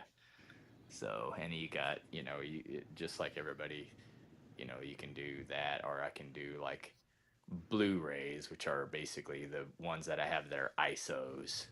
These are like the full ISO images. But for space, I usually convert them to blue or 4K, or MKBs is what I meant. Yeah. But yeah, I've got all the stuff, and I like this, and I've been thinking about getting that HD Fury to control the Dolby Vision, because unless you have something like the JVC that does the tone mapping, you need something that will kind of brighten or set the reference of what the projector is capable of. Where on some of your nicer projector, and that's the only reason I'm interested. I'm thinking, oh, maybe that HD Fury will be able to say, hey, here's my top limit, so tone map this Dolby Vision down, which is built into like a JVC and stuff like that. So Yeah, that's what I do with mine actually. So it's a really good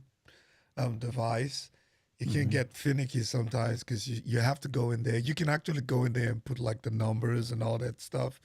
It's something that I think you would like, just the technical side of and you are going to play around with it, and I would be the guy that would figure every setting out and be like, oh, hey, don't worry about that setting, or oh yeah, you got to do this and that, and I am looking to maybe get into that just to see if it does make a difference. But anyways, I'll go ahead and meet you guys back in the room here, so I'm not holding my phone and talking on speakerphone.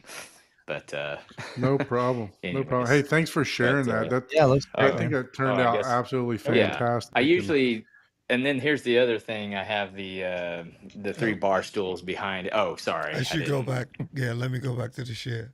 I thought you were because done, this is in. Yeah, the thing is like, and usually I have the lights dim if I'm having a party, but this is what's nice. Like literally, whenever I had my last event, people were sitting here, standing over here in this room. That place was full of people, and of course here everybody was sitting down playing the Jackbox and stuff like that. And of course I was in here trying to beat my high score. 140 million on Thor I got, by the way. 140 million. Yeah, 140 million. Whenever I first got the machine, me and Jessica were looking and we were like, oh my gosh, we got like, I don't know, like 60, 70,000. We were like, oh man, that's a high score. And then we saw the high score and we were like, 5 million.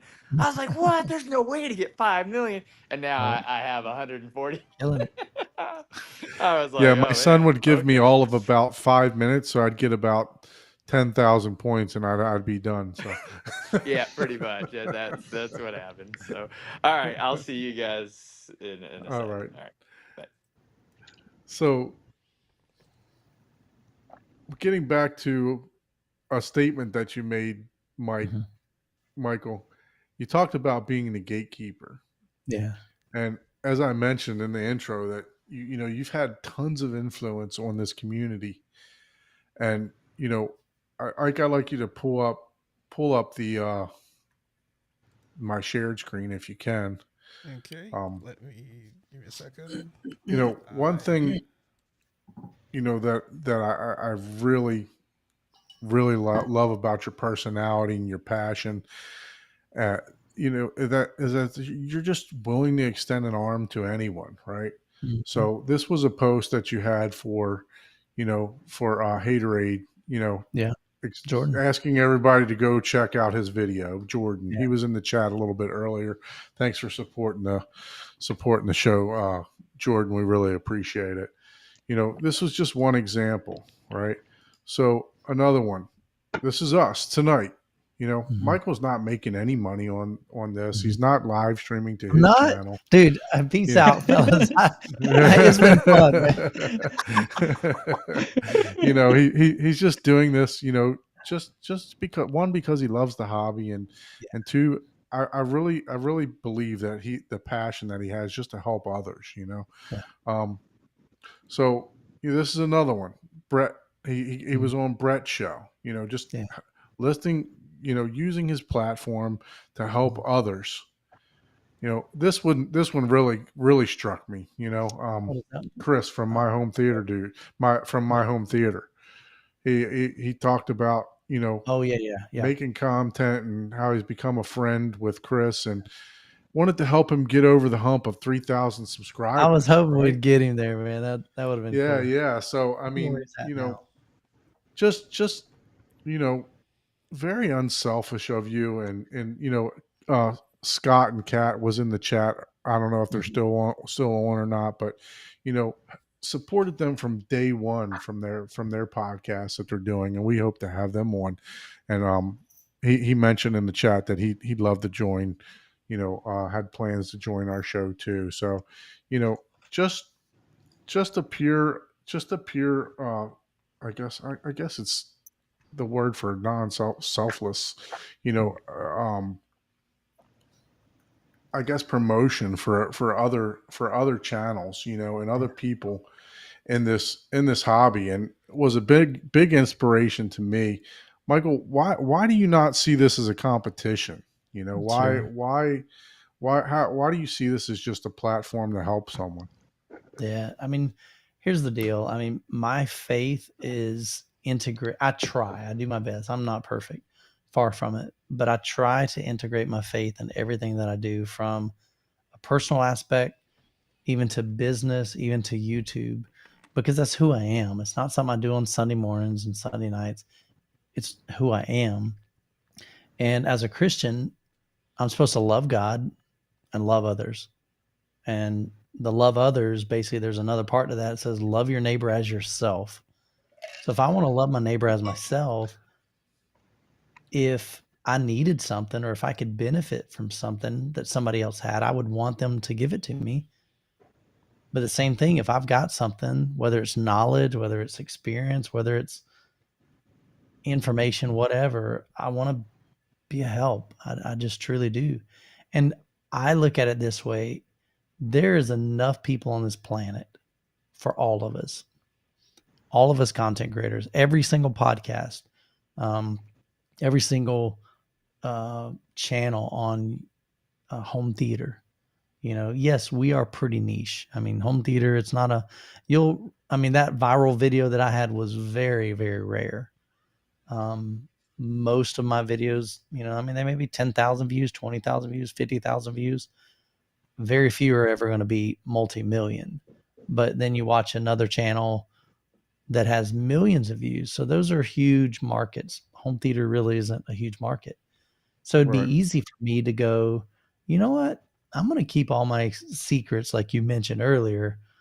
Dude, I can't tell you how many content creators I have been on Zoom calls with phone calls with, and just to say, look, I'm here to be a resource. If there's anything that I can do, if I can get you connected with a brand, if I can tell you some ways that I monetize my channel to be able to make if you're looking to do this full time, it's a grind. It's 100% a grind. You Oh, start we out saw with, that from the 900 videos, right? yeah. Well, but even like, I remember Jessica, she would tell me, she's like, Michael, you make 4 videos a month. It takes you 8 hours per video to film and edit. So that's 32 hours a month you're putting into this, and you're making $30 a month in ad revenue. She's like, well, what are you doing? And I said, well, I'm looking at this thing long term. I'm going to at least give it a year, see if I can grow the channel. I had no idea it would turn into 40 million views. I had no idea it'd be 130,000 subscribers. That blows my mind. I had no idea I'd be starting my own show, not show, but like a AV event. I had no idea I'd be doing a weekly podcast. But all those things just began to build on one another. But along the way, here's the thing. I've always heard, if you get to the top of the mountain and you look back and there's nobody following you, what have you gained?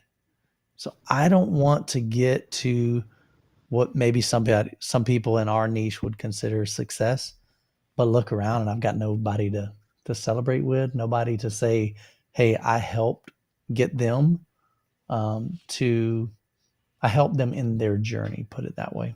Amen to that. You know, There's a lot of people are really good about that, and that is the community is really good. But there is the people that they're looking to be the go-to or the I'm right, or I'm the source. I'm the source, and to try to tear other people down versus what most people can give, and people think they can't afford, but everyone has, is the ability to motivate others. Because I give the analogy, like in life, we're all climbing, like you said, trying to climb and get out of the, we don't want to be at the bottom, right? And you can either tie on to someone, if someone's willing to, motivate you and help you out, and you're both climbing. And if someone slips and falls, you can hold them, be their lanyard to keep them from falling to the bottom, let them get back up, and you guys and gals help each other.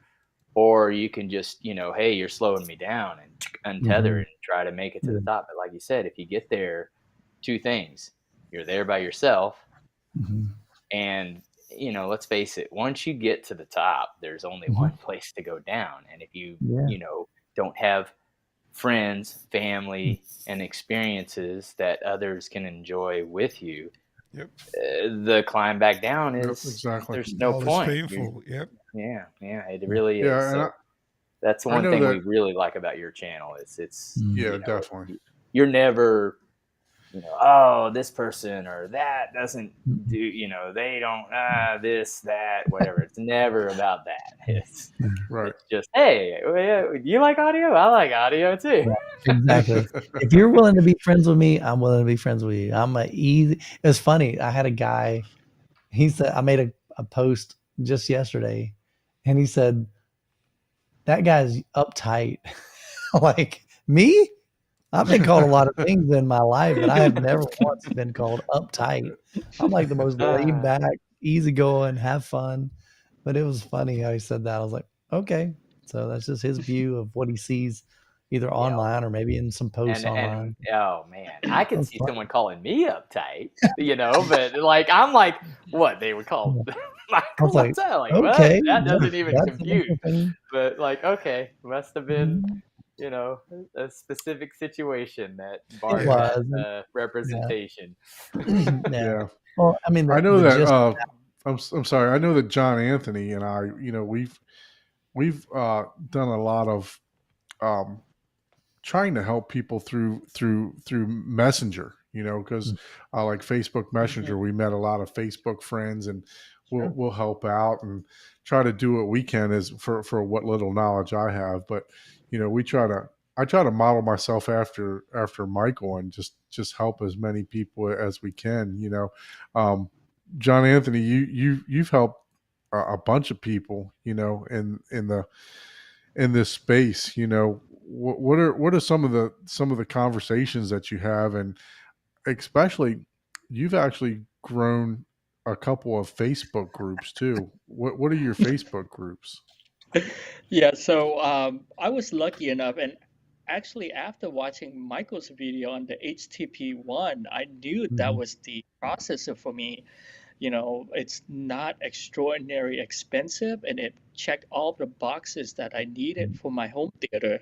So I was lucky enough to get one of the earlier HTTP1 into my home, and at that time, it feels like a lot of people were very confused as to what are all of those functions on the HTTP ones. And also, the main thing about the monolith brand too that a lot of people don't really think about is that, especially for the subwoofers, those are not plug and play. They are not like the SBS where you can just plug it in and turn it on your phone, and then you can adjust all of the PEQ or whatever you like to do. Those monolith subwoofers takes a lot of time and a lot of energy to set it up correctly. So that's when I fell in love with the Monolith brand at that point, and I was able to purchase 3 of their subwoofers, the HTB1, and then I move on and also bought the amplifier, the X7, Yeah. because you mentioned how much you love your Still X11. have it in my setup now. The 11. Yep, yep, and it's a solid amplifier that I still Yeah. use to today. It's and so I look on Facebook to see if there's any groups that has support for a monolith or a monoprice, and I couldn't find anything. So I said, well, this is my opportunity to try to create an interest group. It's Monolith Home Theater Enthusiasts. See if we can get people who have question about it and create a community. And Nice. and I start getting text messages on Messenger from people asking me, okay, so how do you run direct? Right. How set up the subwoofer so that and initially I was trying to answer everyone's question, and then eventually it's just become too much. So Yeah. now I defer to the Facebook page, because a lot of time those questions has been answered by somebody on the Facebook Yeah. page already. Yeah. Yeah. So Yeah. So, we definitely appreciate, you, Michael, and inspiring us to help other people Good, also. man. It's what it is. I mean, that's the thing. It's like there's so much. I believe everybody has knowledge, everybody has experience, and what better thing to do than take that knowledge and those years of experience with whatever hobby or whatever niche and share that with the world. If you know how to build computers, teach somebody else how to build computers. Because guess what? One day, all 5 of us are going to die. I mean, Right. there's a statistic. I mean, it's statistically proven that 1 out of 1 people die Yep. every single time, Yeah. Unless Jesus comes back and we don't die, what I mean? It's like, we're going to die. So before I die, I want to make an impact on people. I want to help people. I want to serve people. I want to love people.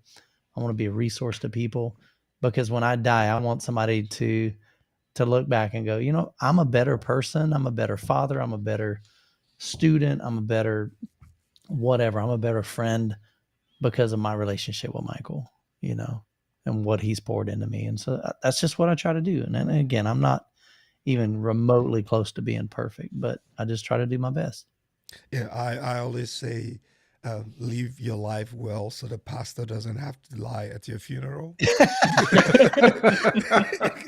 That is so true. That's a, Trust me, I mean, as a that's a pastor quote that myself, guides me, I marry and bury. So sometimes you're like, All right, what do I need to? How do I make this sound nice and good? You know, because not everybody is Yeah, good and wholesome. you always got to spin, some of those negative comments that you get on I had somebody tell me one time on one of my videos, great, another video pointing to ports, Yeah. I'm like, so it's like, how do I spin this? Thank you for your comment. Yeah. I appreciate the constructive criticism, it's all, you got to be nice with stuff, give niceties back, It just depends on the Oh, person. you're on mute, Not Paul. I wish I was half as nice as either one of you, because I'm just straight I was to like, I the. can't have a channel. I would offend everybody. I would be like, no, you got that wrong. Oh, you watched another video about pointing to a port. Not this is my only one. I've never seen.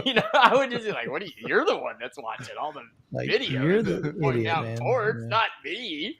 I've only made one video. What are you talking about?"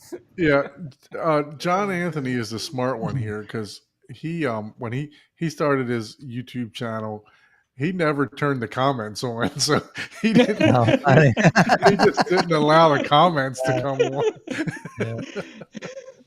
There's pros and cons of that, Yeah, absolutely. But And if I you're feel gonna, like yeah, so yeah, I feel like the amount of camaraderie in our community, it's yeah, we sometimes have to block out some of the negativity because that negativity is only 5% of the people in our community. probably less. Was Yeah. since Probably less than that since I Mhm. become part of this community and become a bigger role in this community after I met Don, is that I feel like a lot of people are very willing to help you when you ask for help because Yeah. I met a guy on Facebook, and at that time I was trying to set up my Synology NAS when I first got the Zabidi player. I had no idea how to set up a NAS at all, and the Zabidi, it's not easy to make it play with a NAS. So I reached out to a guy. He spent 2 hours with me on a Zoom call, and helped me set it up step by step. And I was so dumbfounded. I asked him, can I pay you anything? Is there anything I can do? He's like, no, I'm just paying forward. Yeah. And at some point, you're gonna have a chance to help someone else. And I sure did. I had a chance to help many people with setting up the subwoofer, troubleshooting the HTTP1, room treatment, and also sometime REW and direct. So yeah, I think it's all about paying forward Yeah. in this I've always hobby. tried to I've always tried to teach my kids you can never go wrong with being generous. And that's whether it's your money, whether it's your time, whether it's your attention, whether it's your Yeah. knowledge. I think it's a good thing. So, but I don't know if any of you ever owned a boat before, but exactly, John Anthony, what you just said,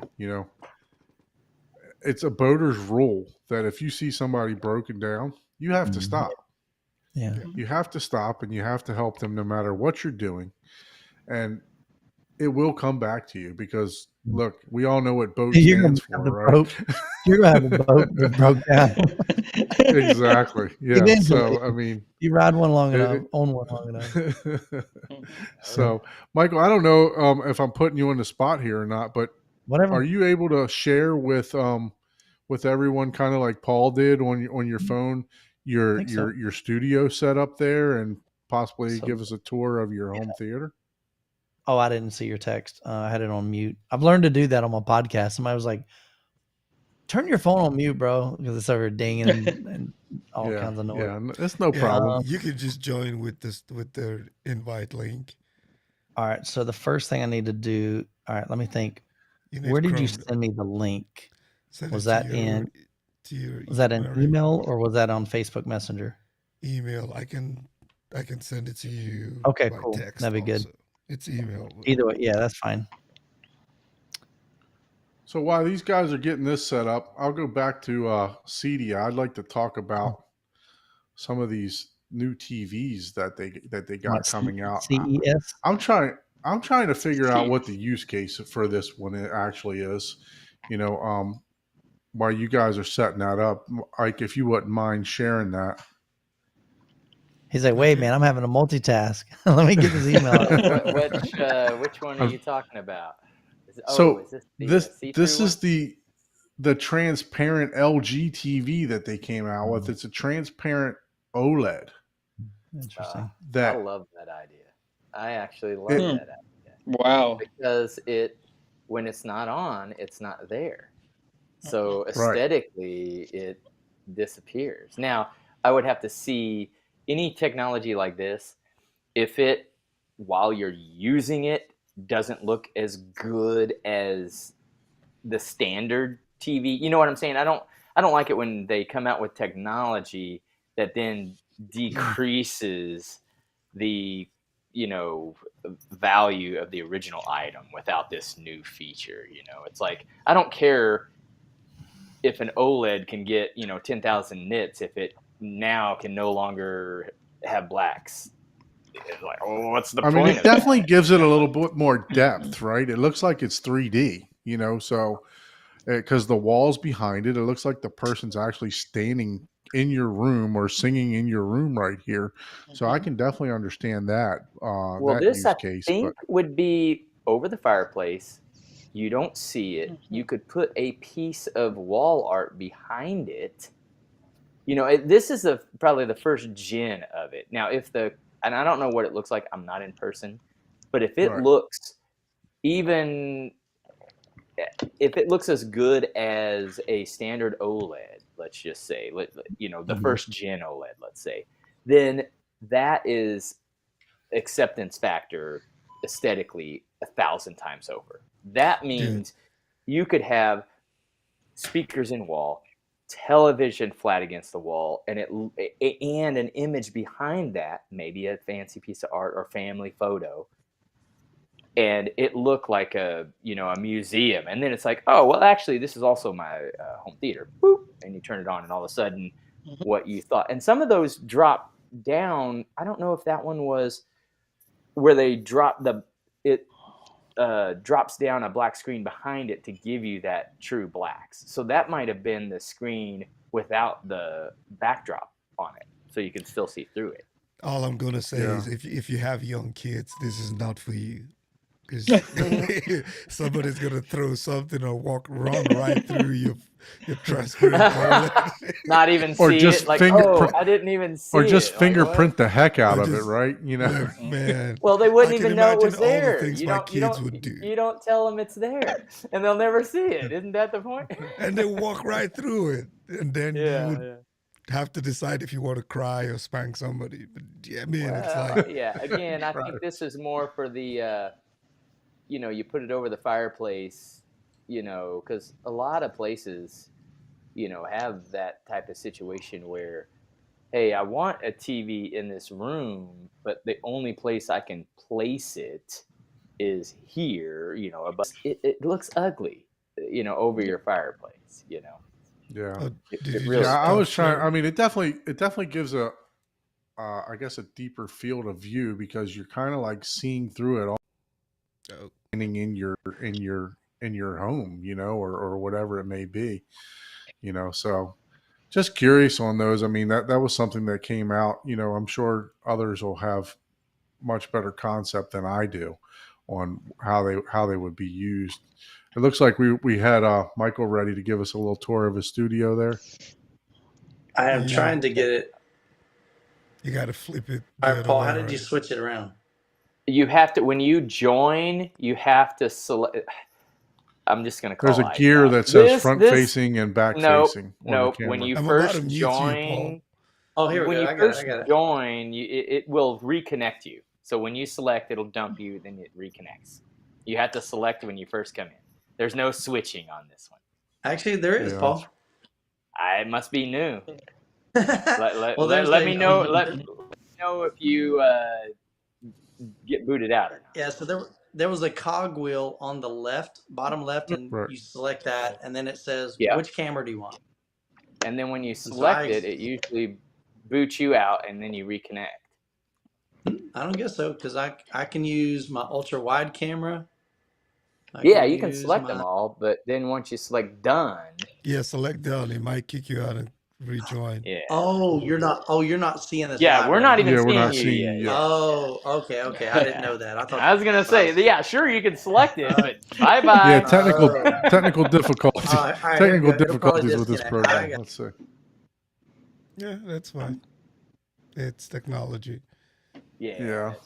You gotta Yeah, get but- us cynical people to test it first, because I'll be like, does it do these basic things? Yeah, no, this what is this that we're using? Ecamm? Yeah. Ecamm? Ecam Live. Yep. It's Yeah, it's something in the process. and maybe if I was in the driver's seat, it may be different, because me, I'm like, I got to figure out every button. So maybe it has more features and stuff like that. Yeah, but I we're think just we not have we experienced. should have Michael back. Let me confirm. Yep. I think you're on mute, Michael. Okay. There we go. You're no longer, okay, there you go. Yeah, we're good. Yep. Yeah. All right. So this is just the YouTube studio. Should I use a wider lens? I think it's fine. You're good. You're good. Yeah, it Okay, looks all right. all right. It looks good. So this is just the home studio. So I'll show you. My kids I got like this that. for me. Oh, Yeah, my I kids was got- wondering. I was like, that's new. I don't remember that. That's pretty cool looking. Yeah, so it's got, a little generic little whatever, so you can change colors, and it's been acting up That's pretty cool. lately for some reason. I think it just died on me. There we You go. might need a new battery in that remote. Maybe that's all it is, but it starts changing on me. Like earlier when we were starting the stream, I noticed it in my rear view kind of peripheral. It was changing, cycling through. But it's got a couple presets, nothing fancy there. So just some That's birthday really cool. cards, some of my books. This is probably my favorite headset right now. It's the Phaeton Legacy 900. So I use those a lot on my trips. We talked about going to CEDIA and different things. So that's really great. They're wireless, they're Bluetooth, and they're also noise canceling. So that's great for, travel, and they're really small and fold up. My son got me this little thing. It's kind of cool. Just a little knick-knack, little speaker clock. That's cool. That's It's a little knick-knack, so I just leave that there. Oh gosh, what is this? Oh, this is GoPro. So there's my GoPro in there. Don't even know what model it is. I think it's like, well, that just fell. There was something. Yeah. Hopefully, that it was wasn't that another was one the- of your L lenses. Yeah, flopping don't around grab down that there. lens. It was the thing I just showed you for my son. Oh, So yeah, so this is my 70 to 200 millimeter 2.8 lens for my Canon. So I bought that lens mainly for my daughter's, like she's at cheer, like tonight, right before the show, I was at a cheer competition. So that's what I bought that for. And these are some Hi-Fi Man Sandara headphones. That's my old Rode Video Mic Go 2. So I bought a little pouch for it on eBay, or on not eBay, but Amazon. So here's one: work hard and dream big. So it's just kind of like some motivational stuff. The YouTube plaque for 100,000 subscribers, and then this is cool, man. So I'm a grandfather, so our grandson is 1 year old. So this says Papa, like a grandpa, but cooler, source of advice and stories, fixer of all things. I can't fix crap, and the best person in the world. So try to be a good granddad. You got 3 out of the 4, so you're doing it. Yeah, exactly. I would have like one of those. Yeah. So this I don't is know. I just saw kind a Facebook post of you asking neighbors for drills and all kind of stuff. So I think. Oh yeah, I think yeah. I don't own none of that stuff. So that's just another little knick-knack. Holds all my pins and stuff. So it's just a scripture verse from Matthew 5:14. You're the light of the world, so shine. Again, just part of my faith. This is a tripod, kind of it's a tripod, but it's also like a like a do boom you call stick that? or something like that. Yeah, kind of like a handheld, so you could vlog Handheld, with yeah. it. So this was given to me at Vid Summit. So I attended that a couple years ago. So that was one of the gifts, but you just kind of pop it out. It's a little Oh, nice. tripod and it's magnetic. So when you swing it back in, they all stay together. So that's there. My mini DSP, UMic 1 or UMic 2. I've got the UMic 1 as well. Normally my gimbal stays over here, but that's what I'm using right now. It's just a picture of my family. My youngest daughter, Rebecca, she's now 17. Jacob is 24. Naomi Great. No, oh my gosh, I can't even see. Yeah, Naomi Grace. She is, what is she now? She is 20. Rachel is 22. Like I said, Jacob is 24. And of course, I'm 48. And then I've got, just some old stuff down here. This is like an old Bible that my dad gave me. Oh, wow. It just kind of was in the family. So it's I like say, what vintage. edition is that? But the binder's off of it. Yeah, it's been pretty. It's one of those been rode hard, put up wet kind of things. Yeah. I was trying to see if I could find out what year it was made, but it's pretty old. Let's see if I can get that up in one hand. Does it say? I don't know, but it's pretty old. But it was in our family, so I keep it in there. And that's just a little plaque. It says, "God doesn't call the qualified; He qualifies the called." And then those are just some of my Bibles from over the years, study Bibles at college. New printer that a friend of mine actually gave to me. He moved to Alaska. He's like, "Hey, dude, we can't ship this. You want it?" And I went, "Sure." So It might not work there. It's so cold. Yeah, for real. You got to use toner. You can't use ink in the Alaska. No, just kidding. Yeah, no inkjet. Amazing. So I did a video on this. This is kind of my normal setup for, I wanted something easy to be able to live stream. So I shared with you, I literally just pulled in 15 minutes before the show, and I walk in here, turn on that camera, turn on that light with one switch, turn on this light, and I'm good to go. So everything is already set up. So I wanted something that was easy, because before I would have to pull out my camera. So that was my old camera. That's a Canon M6 Mark II. So when I upgraded from Nikon, got that camera, got a lens, and so now that's what I use for live streaming. The bad thing is it's up high, so it's always looking down at my seat. So Right. I would love to be able to be eye level, so I'm actually looking at the camera during the live stream, but it is what it is. That's 32-inch monitor, the Clips McLaren 5s, and then my MacBook 13-inch that I use to travel with. You have the card. Nothing fancy. Those speakers, right? Yeah, I do. Actually, that's what I was going to say. So I legit, a friend of mine came over the other day and brought his McLaren. Oh, nice. Like straight up. Yeah, It's those freaking are rad, dude. pretty. It's about a 200. What do you say? I think it's about a $240,000 car. Yeah. Mm-hmm. And the intake sound on those, oh man, they're howlers. Phenomenal. Did you drive this it? thing's phenomenal, dude. Did you drive it? I mean, I didn't drive it, but I rode it. He don't trust me to drive it, dude. I'm just glad to be to drive it. Oh my gosh, man! But it's phenomenal. You mentioned something about McLaren earlier or something like that. I'm like, I had a chance to ride in one, but yeah. So custom built PC. So that's one I built a couple years ago. About every 5 years, I build a new PC. But it's strictly for I'm not gaming, strictly for editing.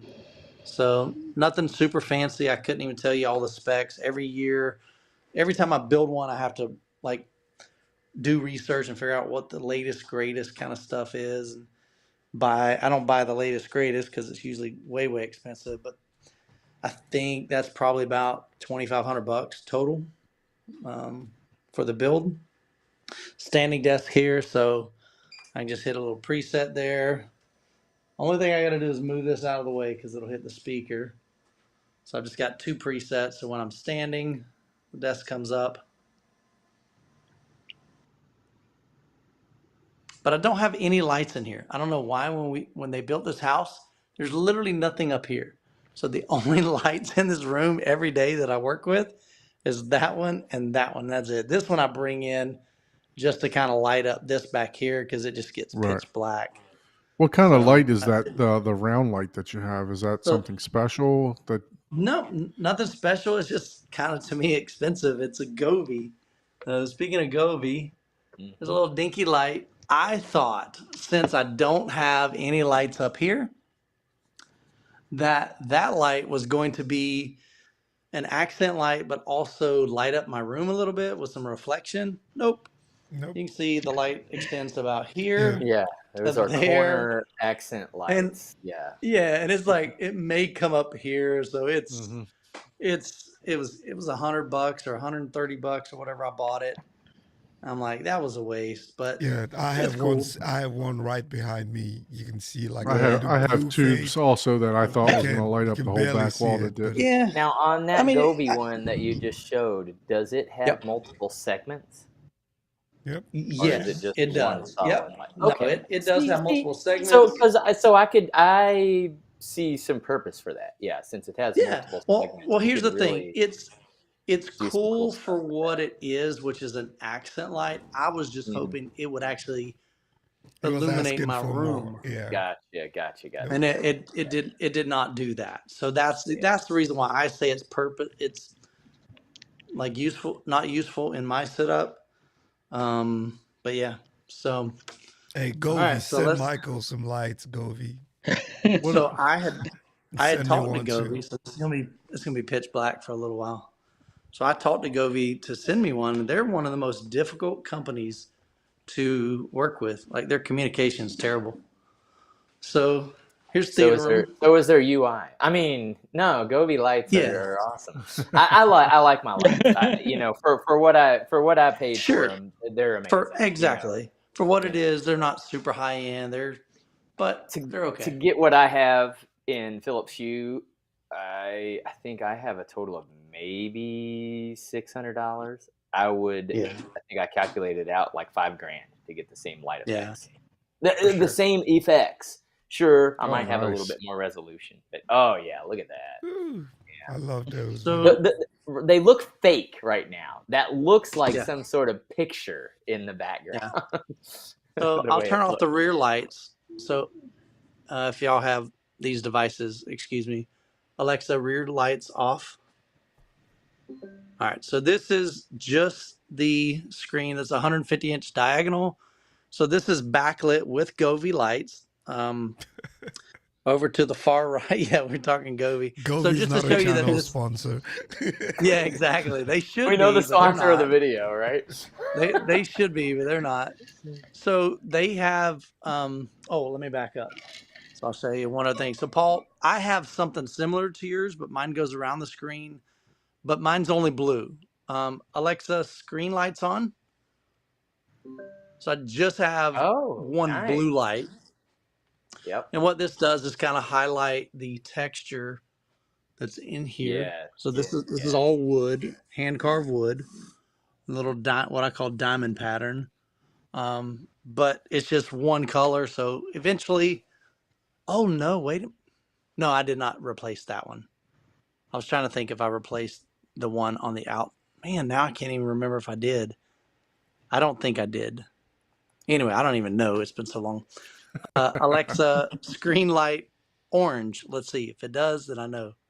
Screen lights doesn't support that. Yeah, I didn't think so. So yeah, this was the original LED light that I put a long time ago. Alexa, screen lights off. So I can do different, like I can say 5%, 10%, that sort of thing. But so this is 150-inch screen, acoustically transparent, and I really wanted to have this ability. I wanted that IMAX kind of feel that, I could have it set up to where it's real dim lit when somebody walks in and they go, holy crap. Or I could shut off lights and then kind of reveal is what I call the reveal lighting. So down here, I'm just going to reach under and grab a little latch. And then I can lift up the screen. And then you can see it's the real deal. So there's no projector on. But that's the JTR Noesis 212 HDRs for my right, my center, and my left.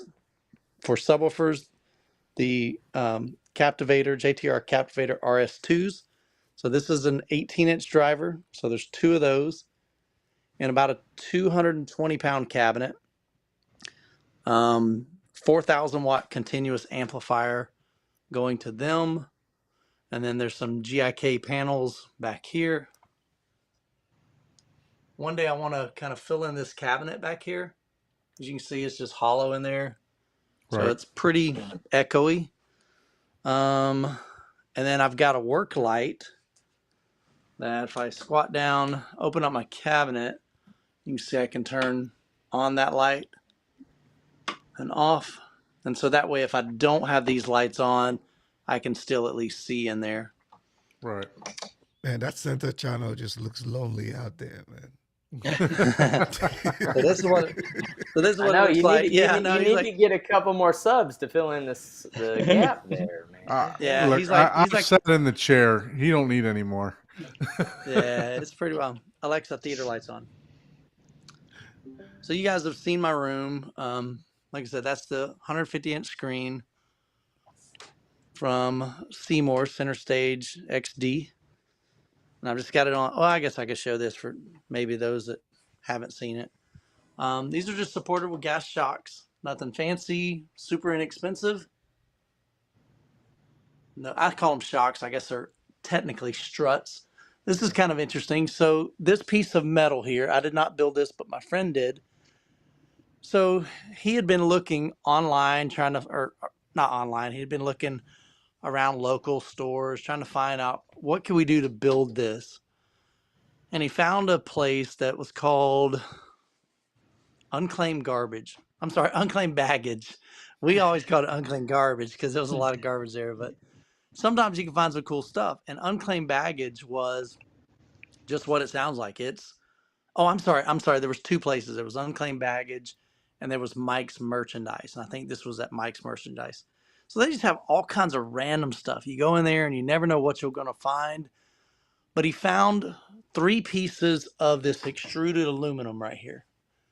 And on the other side of it, it has a groove in it. And he's like, it's strong, it's lightweight, it's long enough, and it's got that groove that we could use to install this screen, similar to like a screen in porch, if that makes sense. Mm-hmm. So, but this is what I want to show you. This is cool. This is talking about cheap Youthman deal. What does that say? $. So $12 for each one of these. So I spent $36 on the frame of this screen. This is custom welded here. So that is the latch that comes down to here below the screen. Let me see if I can do it this way. Yeah, there we go. So that literally is a car latch, like on the hood of your car. Right. So that U-bolt up there slides in here and it locks into place. So I reach my hand under here, grab this piece of wire, and just pull it. And when I pull the wire, you can see the mechanics just unlocks. Okay. So that's how I get into my screen. And then this is going to be a little bit difficult, but I'll show you the components in a second. So let's do this. Michael never drives his McLaren because he stole the latch off of it. The hood will fly over. Sure. Exactly. All He's right. like, well, I gotta take it out of the theater. So this cabinet was custom made. Crazy carpentry on this thing. I couldn't have ever done it myself. That's what I admire the most out of your entire theater. Yeah, there's so much woodwork is amazing. I love that. Like, that's hand carved. So that up there is kind of hard to see, but those little medallions, those are hand carved. And it's just crazy the level of detail. This was probably, I think there's about 96 pieces in this column. It's crazy. Wow. So what's wild is this is kind of like what you were talking about, Paul. This is individual pieces. Think of like furring strips. Yep. So there's probably 40, I don't know, maybe not 40, maybe there's 10 or 15. So there's like a piece of wood here, piece of wood here, piece of wood here, piece of wood here. It goes all the way around in a circle. They made a lathe because it didn't have one. He made a lathe, built a lathe out of lawnmower parts, pulleys, and a corded drill. I've got a video of it. It's crazy. Made this, sanded it, but you know, again, this right here, this is not a round piece. This is not a round piece. That's not a round piece. These are square pieces of wood that were eventually sanded to make round. Oh wow. Yeah, it's crazy. The bull nose here, that was all, you know, made. You didn't buy that from Lowe's. So I guess we'll start, I don't know, left to right. Make it easy real quick. So we'll try to, I won't bore you with this. So all the lighting's in here, Lutron. So each one of these is a dimmer. So one controls the,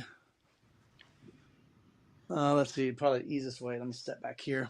So one controls these 4 lights here. One controls 2 lights back here. So I call that front lights. So I can tell her to turn off front lights and it'll turn off those front lights or turn them on or set them to a certain percentage. Second dimmer is these back lights, the 2 back here. So that's above the rear seating. So that's zone 2. Zone 3 would be, I think it's the arch lights. So there's 3 arch lights under here. One there, one there, one there. Another zone would be, the other zone would be the light that you were seeing earlier. So that goes all the way around the perimeter of the screen. And then the 5th zone is what I call the reveal lighting, which would be back behind that screen. So that's all Lutron Caseta. It's an older format, but it works for me. So down here we have the new Arvolution player. That's the player 1. I did a review on that. So you can put a hard drive in here. I have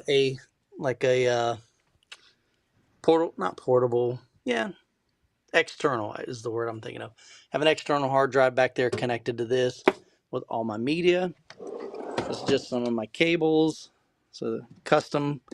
This is kind of interesting. So told you this whole piece of wood is custom. So I don't know if you guys are woodworkers, but do y'all know what that is? Dovetail. Yep. Yeah, hand carved dovetails. Wow. So this is legit carpentry. This man. cabinet would cost you probably 20 grand to make these days. Yeah. Yeah, my brother-in-law, he's into woodworking, and he said, Michael, he said the same thing. He's like, it could be $20,000 to $40,000 for this entire cabinet. Yeah. Which is Yeah, crazy. if you ever get a new house, you're gonna have to like literally uproot all that and take it. I'm not saying No, you can't because it's custom for this. Custom built. Yeah, It would never custom look it's custom that for house. this. unless you had the carpenter that built that originally, and even then, Yeah, it it'll would be never almost look- impossible. Yeah, it'll never look as amazing as it does right now. And it's hard to it is. it's hard to see with you this. build a new room around it. Yeah, there you go. Yeah. It would probably be Problem solved. cheaper. Okay, there you Yeah. go. Now we're Yeah. talking. Now we're thinking outside the box. It's like, yep, you got to go build a room around your carpentry. This is my specific dimensions of my room. You can't go an inch Yeah. more or an inch less. There you go. So it's probably okay. That's a little bit better. The other way was showing like this color was way out of whack, but you can see it's now more. Man, it's weird. It's really more Yeah, it's like a red. cherry. Yeah. Right. Yeah. Yep. And that's what I wanted. I wanted a cherry stained. This is red oak, stained in a cherry wood finish. But when I turn this way, the color balance Yeah, is like, it what goes is that? brown. Turns a little Yeah. funky. Yeah. Yeah, it looks like But I 80s wanted- brown. Whenever Yeah, it's like, definitely what? not that. Yeah, it's really pretty. But I wanted to show you. So, each one of these, like, that's a piece of wood. That's a piece of wood. That's a piece of wood. But look at this. Like, that right there is a piece of wood. This little corner, wow. just to Yeah. make some decorative. All of these, I don't know what you would call that. The edges, it's basically routed. So, I mean, like I think I had to buy like tons of those. They're called biscuits to hold these pieces together. Paul knows about that. Yeah. Oh yeah. So all these things are held together with biscuits. I had to learn what They biscuits don't are. hold All right, so together from a 5-foot drop. I'm just saying. no, they don't. No. So in here's all the OSD. So I did a review on that. That controls all my outdoor equipment. So we've got a streamer and then 3 amplifiers for different zones out there. I think this is the subwoofer amp. Yeah, that's 1,000-watt amplifier. And then this one powers several zones out there. And then this one, I think this is the main one for the 4 speakers out there. So I did a video on that. This here, Pioneer Elite. I don't need to turn it on, but Pioneer Elite, this is the 4K player. They don't make this anymore. This was the UDP LX500. Down below that is a AC Infinity cooling fan, just to help keep this cool. I don't know if it really needs it, but figured I had it. I might as well put it on it. But that's the 11X amplifier. So that is 200 watts by 3. So that control or powers my front, left, center, and right speaker. And then there's 8 channels at 100 watts. So that is my 4 surrounds and my 4 Atmos, which I'll show you in just a little bit. I tell you, that amp is a beast, man. I mean, It's huge. It's 110 pounds. Yeah, on my drive up there, I was wondering, how, because I was very new, very green to this, and I was wondering how you were going to power all your speakers off of that one amp, and like, I mean, it was just, it was phenomenal, to be honest with you. It had more, like I said, my ears were given out before that amp was given out. So. Oh yeah. If you've got, especially, I mean, all my speakers have been efficient, so they don't take a lot of power anyway. So I've just got a lot of headroom from that amp, but it's 110 pounds, 11 channels. But the biggest reason why I wanted one amplifier like that, yes, I could have done 200 watts to every speaker, but to be able to do that, I'd have to have 2 or 3 amplifiers. And as you're going to see, this thing is completely full, all the way over there. We've got Arvolution here. We've got outdoor equipment here, amplifier, 4K player. Yeah. Next, I mean, every one of these slots are full. So Panamax, it's an old school 5500 Panamax conditioner, surge protector, that kind of thing. Down there is my trusty Marantz AV7706. People are like, Youthman, you really need to upgrade to Trenov. And I'm like, hey, my Venmo is at Youthman. So if you want to support the cause, fine. But this thing does everything I want it to, man. It's a solid. One thing I love about Marantz and Denon is the ones that I have owned are just, they're rock solid. I mean, when I turn it on, it does what I need it to do. I don't have any hiccups. I don't have any bugs. It just works. And that's what I love. The only thing that I remember from hearing bugs with the Marantz is, or the Denons, was just that the direct didn't work right away. You had to get that separate module. But other than that, like you said, they just perform. You turn them on and they work, right? So now, when you say different mod, now the Emotiva you had to buy, or not buy, they would send you a separate module that had some software in it, but I don't think the Marantz did they? Or wait, no, I think you're right. When they Odyssey app that you could buy to customize it, otherwise it just did the flat thing that everybody didn't like. So that was the only thing that people. Okay, I think I vaguely remember that. And that's kind of like, there's ways around that. But yeah, those things are nice processors. They really are. Marantz is a good name. So in here, got the Kaleidoscape. You know what it was? I made a mistake. You're correct. It was the 2.1 is what it was. You're that's correct. HDMI 2.1 module. That's right. I do remember that I now. know what you're talking about on that too. Yeah, it was the HDMI that didn't. That was quite work. That was that was a chip problem around. Look at Michael with the Kaleidoscape in there now. When did that edition happen? A little bit Thank- ago. Thank Go. God Good I'm for not a going to while. get any more calls about NVIDIA Shield and Plex. Yeah, exactly. No more I'm troubleshooting. like, This thing just dude, works. really? Man. Come on. Like, no, don't hit that Yeah. button. You'll delete everything. Yeah, exactly. And I think I almost did. I was so mad. I'm like, Paul, I think I just formatted my hard drive. He's like, dude, you can't do that from within Plex. I'm like, Paul, I think I did. He's like, no, it won't let you. And I went, okay, good, because I'm freaking out about now.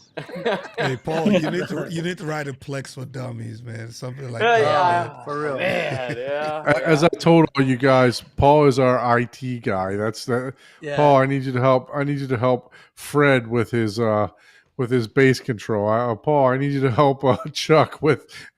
Paul, I need you to help Paul could Ike with sell it. tuning his speakers. Hey, it's a So small Paul, when community, you man. We get help ready each for other. retirement, Paul, just write some courses on Plex and you'll be good to go. Set for life, man. There you go. So There you go. Strato C, 44 terabyte. Oh You man, got the big boy. server. Oh, big dog. Michael. Yeah, Jeez. that's a big one. Yeah, so that'll hold a ton of movies. I've been having a blast with Kaleidoscape. Dude, every time they got a sale, I'm like, crap, I just bought another one. So I'm always buying movies. So I'm just trying to build my collection on that. Matt Have you done any of the disc to digital yet with that? Yeah, that was the biggest thing. So I don't have a huge collection. I'll show you that next. But yeah, basically with this, you can take a external hard drive that I bought. I'm sorry, external Blu-ray player, plug it into the back of the Strato C, insert a disc that you own, and it says, okay, cool, you own that. And then they give you a discount on that movie. So instead of paying full price for Top Gun Maverick, I may pay $10. I've been able to buy movies as low as $3. So that was super helpful.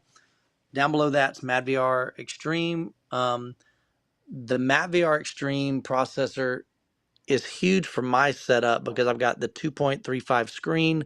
So I can fill that screen all the time with any media, even in a movie scene like Interstellar that switches scenes. Maverick or switches aspect ratios. Maverick does. Envy and an Extreme, is those the... So Envy is so Envy or MadVR is the company. Envy is the product, and then there's an Envy Pro and an Envy Extreme. The Envy Pro is basically, it is what it is. It's kind of like buying a laptop. You really can't upgrade it. So if you think that that's all you'll ever need, buy the Pro. If you want the ability to upgrade, graphics processors, things like that in the future, when they have those options, you can send this back to them. They can upgrade it, send it back to you. So that is the MadVR Envy Extreme. We joked about on previous shows about a drinking game for mentioning the K word, the Kaleidoscape, but I actually reached out to Adam Gold, the representative for my area, and he's going to come on the show. We're gonna get him scheduled up so that we can talk about legitimately Paul, talk about the Kaleidoscape. Paul, we're gonna have to go to the liquor store before that show, Paul. Hey, I drink the whole time, so I'm in the clear. I don't know what you guys, That's funny. So So PlayStation 5, pardon the little flicker back there. One of the lights probably needs to be replaced. PlayStation 5, I do a lot of gaming in here, and I love having 120 refresh rate now.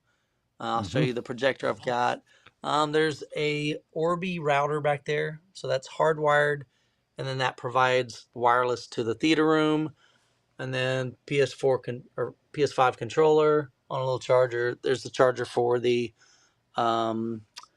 Logitech Harmony, and then I use a little Echo Dot up here to do all the voice commands.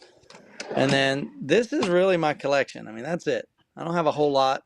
I was really spoiled when my son lived here because he would buy every movie. And so there's no reason for him to buy Spider-Man 2 and for Dad to buy Spider-Man 2. I just let him buy it and then I'd go borrow it. So then when he got married, I'm like, oh, crap, now I got to start buying discs. So I'm starting my small collection. And so what Don was referring to is you can take this, put it in a 4K or put it in a Blu-ray player. You have to use the Blu-ray version of it, and then that will give you the license to be able to buy the Kaleidoscape version at a pretty reduced price. Yep.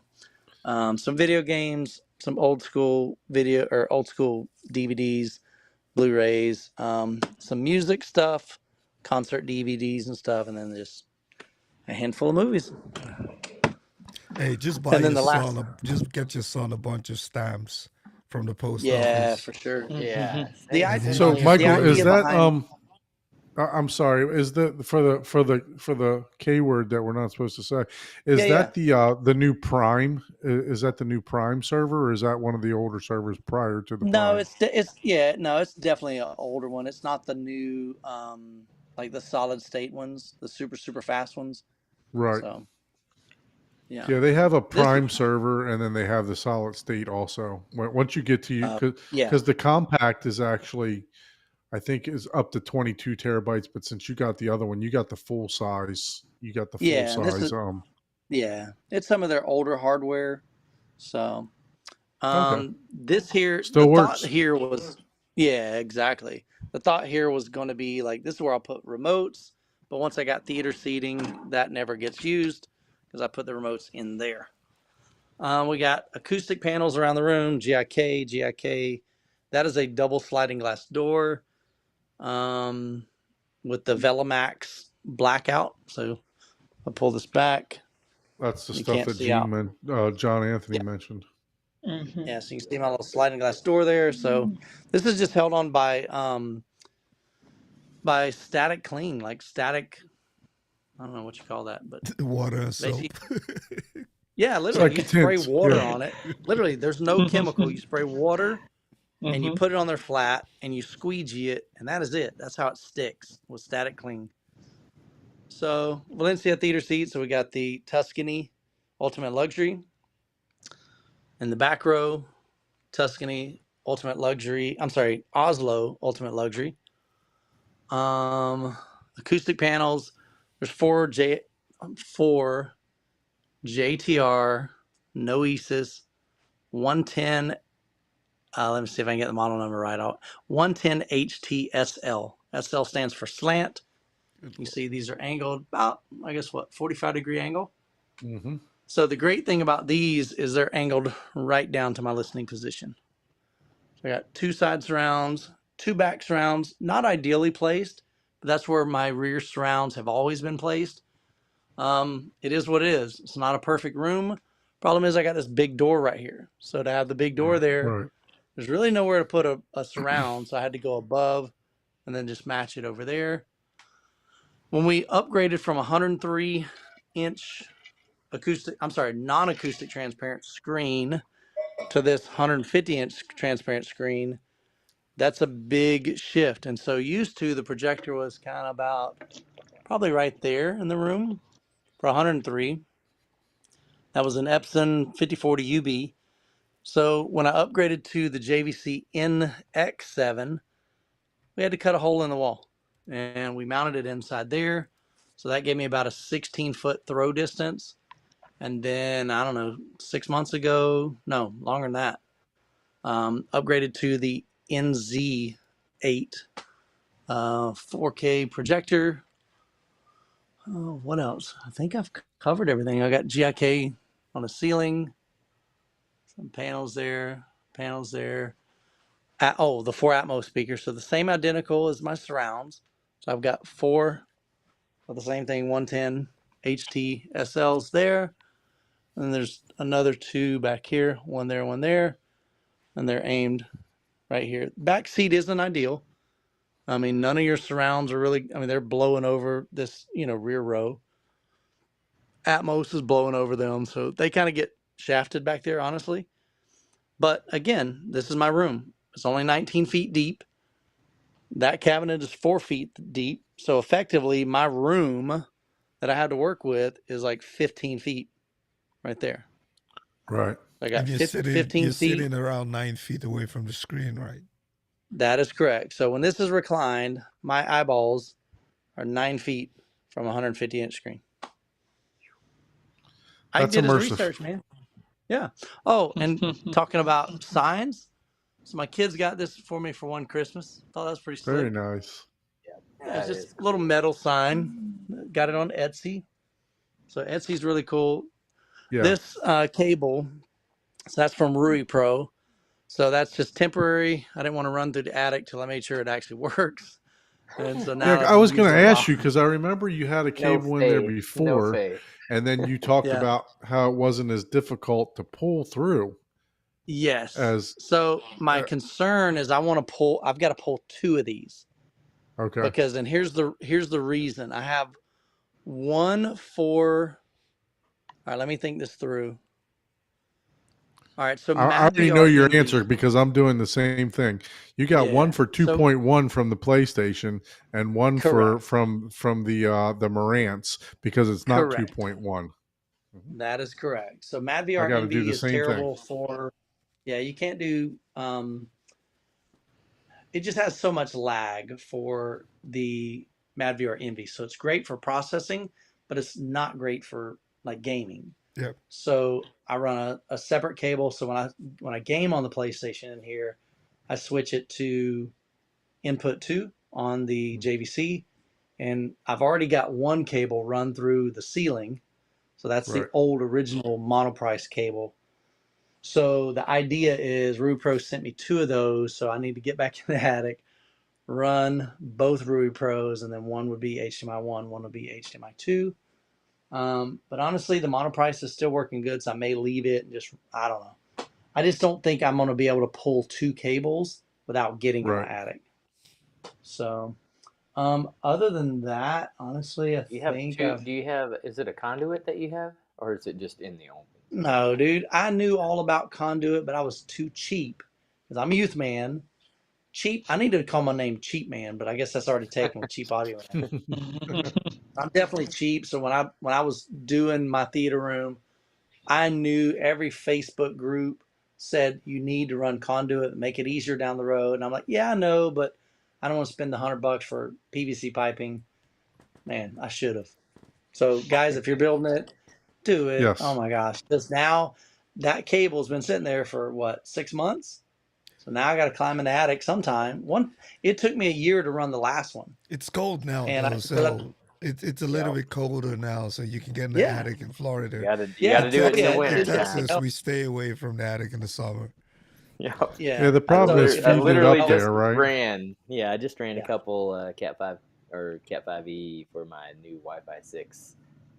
Now that Wi-Fi 7 is coming out, I'm like, okay, I'll upgrade to the Wi-Fi 6 so I can get access to the higher speed from my Wi-Fi devices.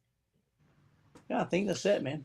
So that's a fantastic setup. I mean, thanks, brother. Every time I see the pictures, I just I love watching the progress that you've made. Also, because when I came there, you had, like you said, the La Scalas.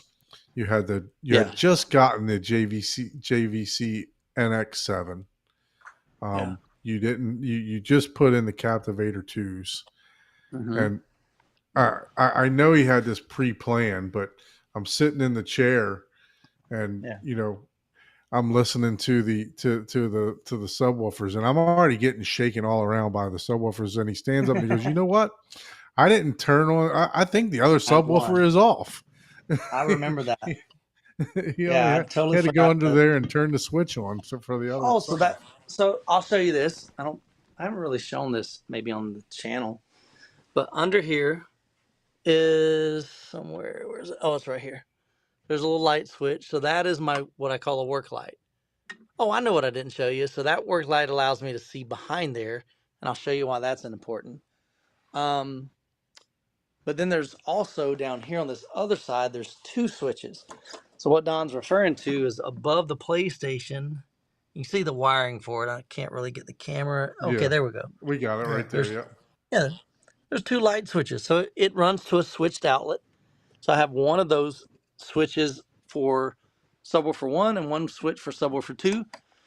So when I get the dreaded text from Jessica, can you turn down the bass?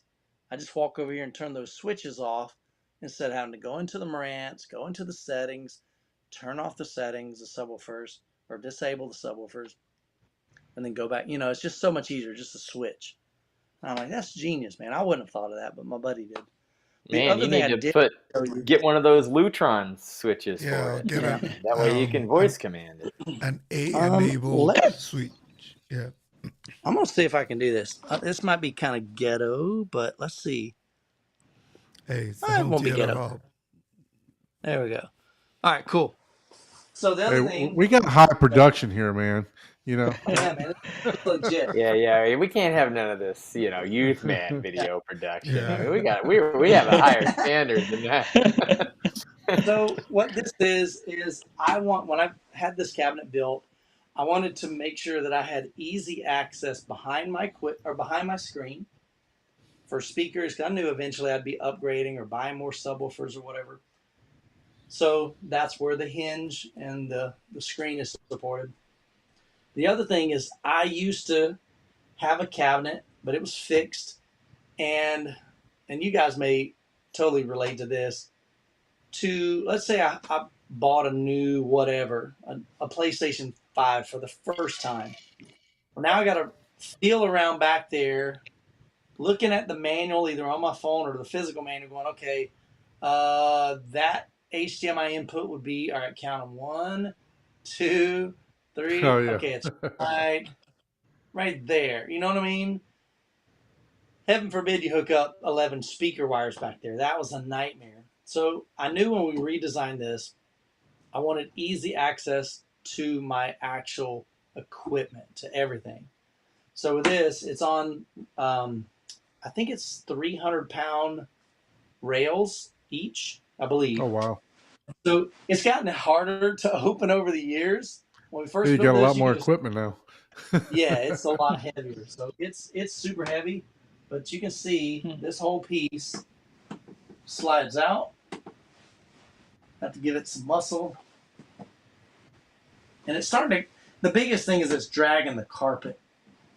Yeah. So there, now that it's all the way out, then I have easy access behind it. And because of that work light, so I can reach under I've here. seen you yoga your way back there. I wouldn't say it's easy access. Yeah. Yeah. It's accessible, not necessarily. Well, what makes it even not. harder? What makes it even harder now is I have a couple cables in the way now recently. Yep. So I do have to I go in this way. I step over, put my feet in, go in backwards. It's a pain. I've got some cables in the way. You But put you your can yoga imagine- pants on before I do. working on the theater. So sometimes I'm way down there, but I'll crawl from one end to the other running speaker wire. It's a challenge. The wife will be looking for you. You're just sleeping back there, hidden. Well, if the zombie apocalypse is ever real, I got a place to hide. Yes. For sure. Absolutely. But that's it. That's a wonderful theater, man. Like I said, I Appreciate enjoy it, watching your growth. When I first came up there, you didn't have the Mad VR, you didn't have the Kaleidoscape. Yeah. You were in the JVC NX7. Sure. Yeah. So it's just fantastic that you. Some people look at this and they go, "Oh my gosh, I can never get to that point." Mm-hmm. Well, number one, I didn't think I would either.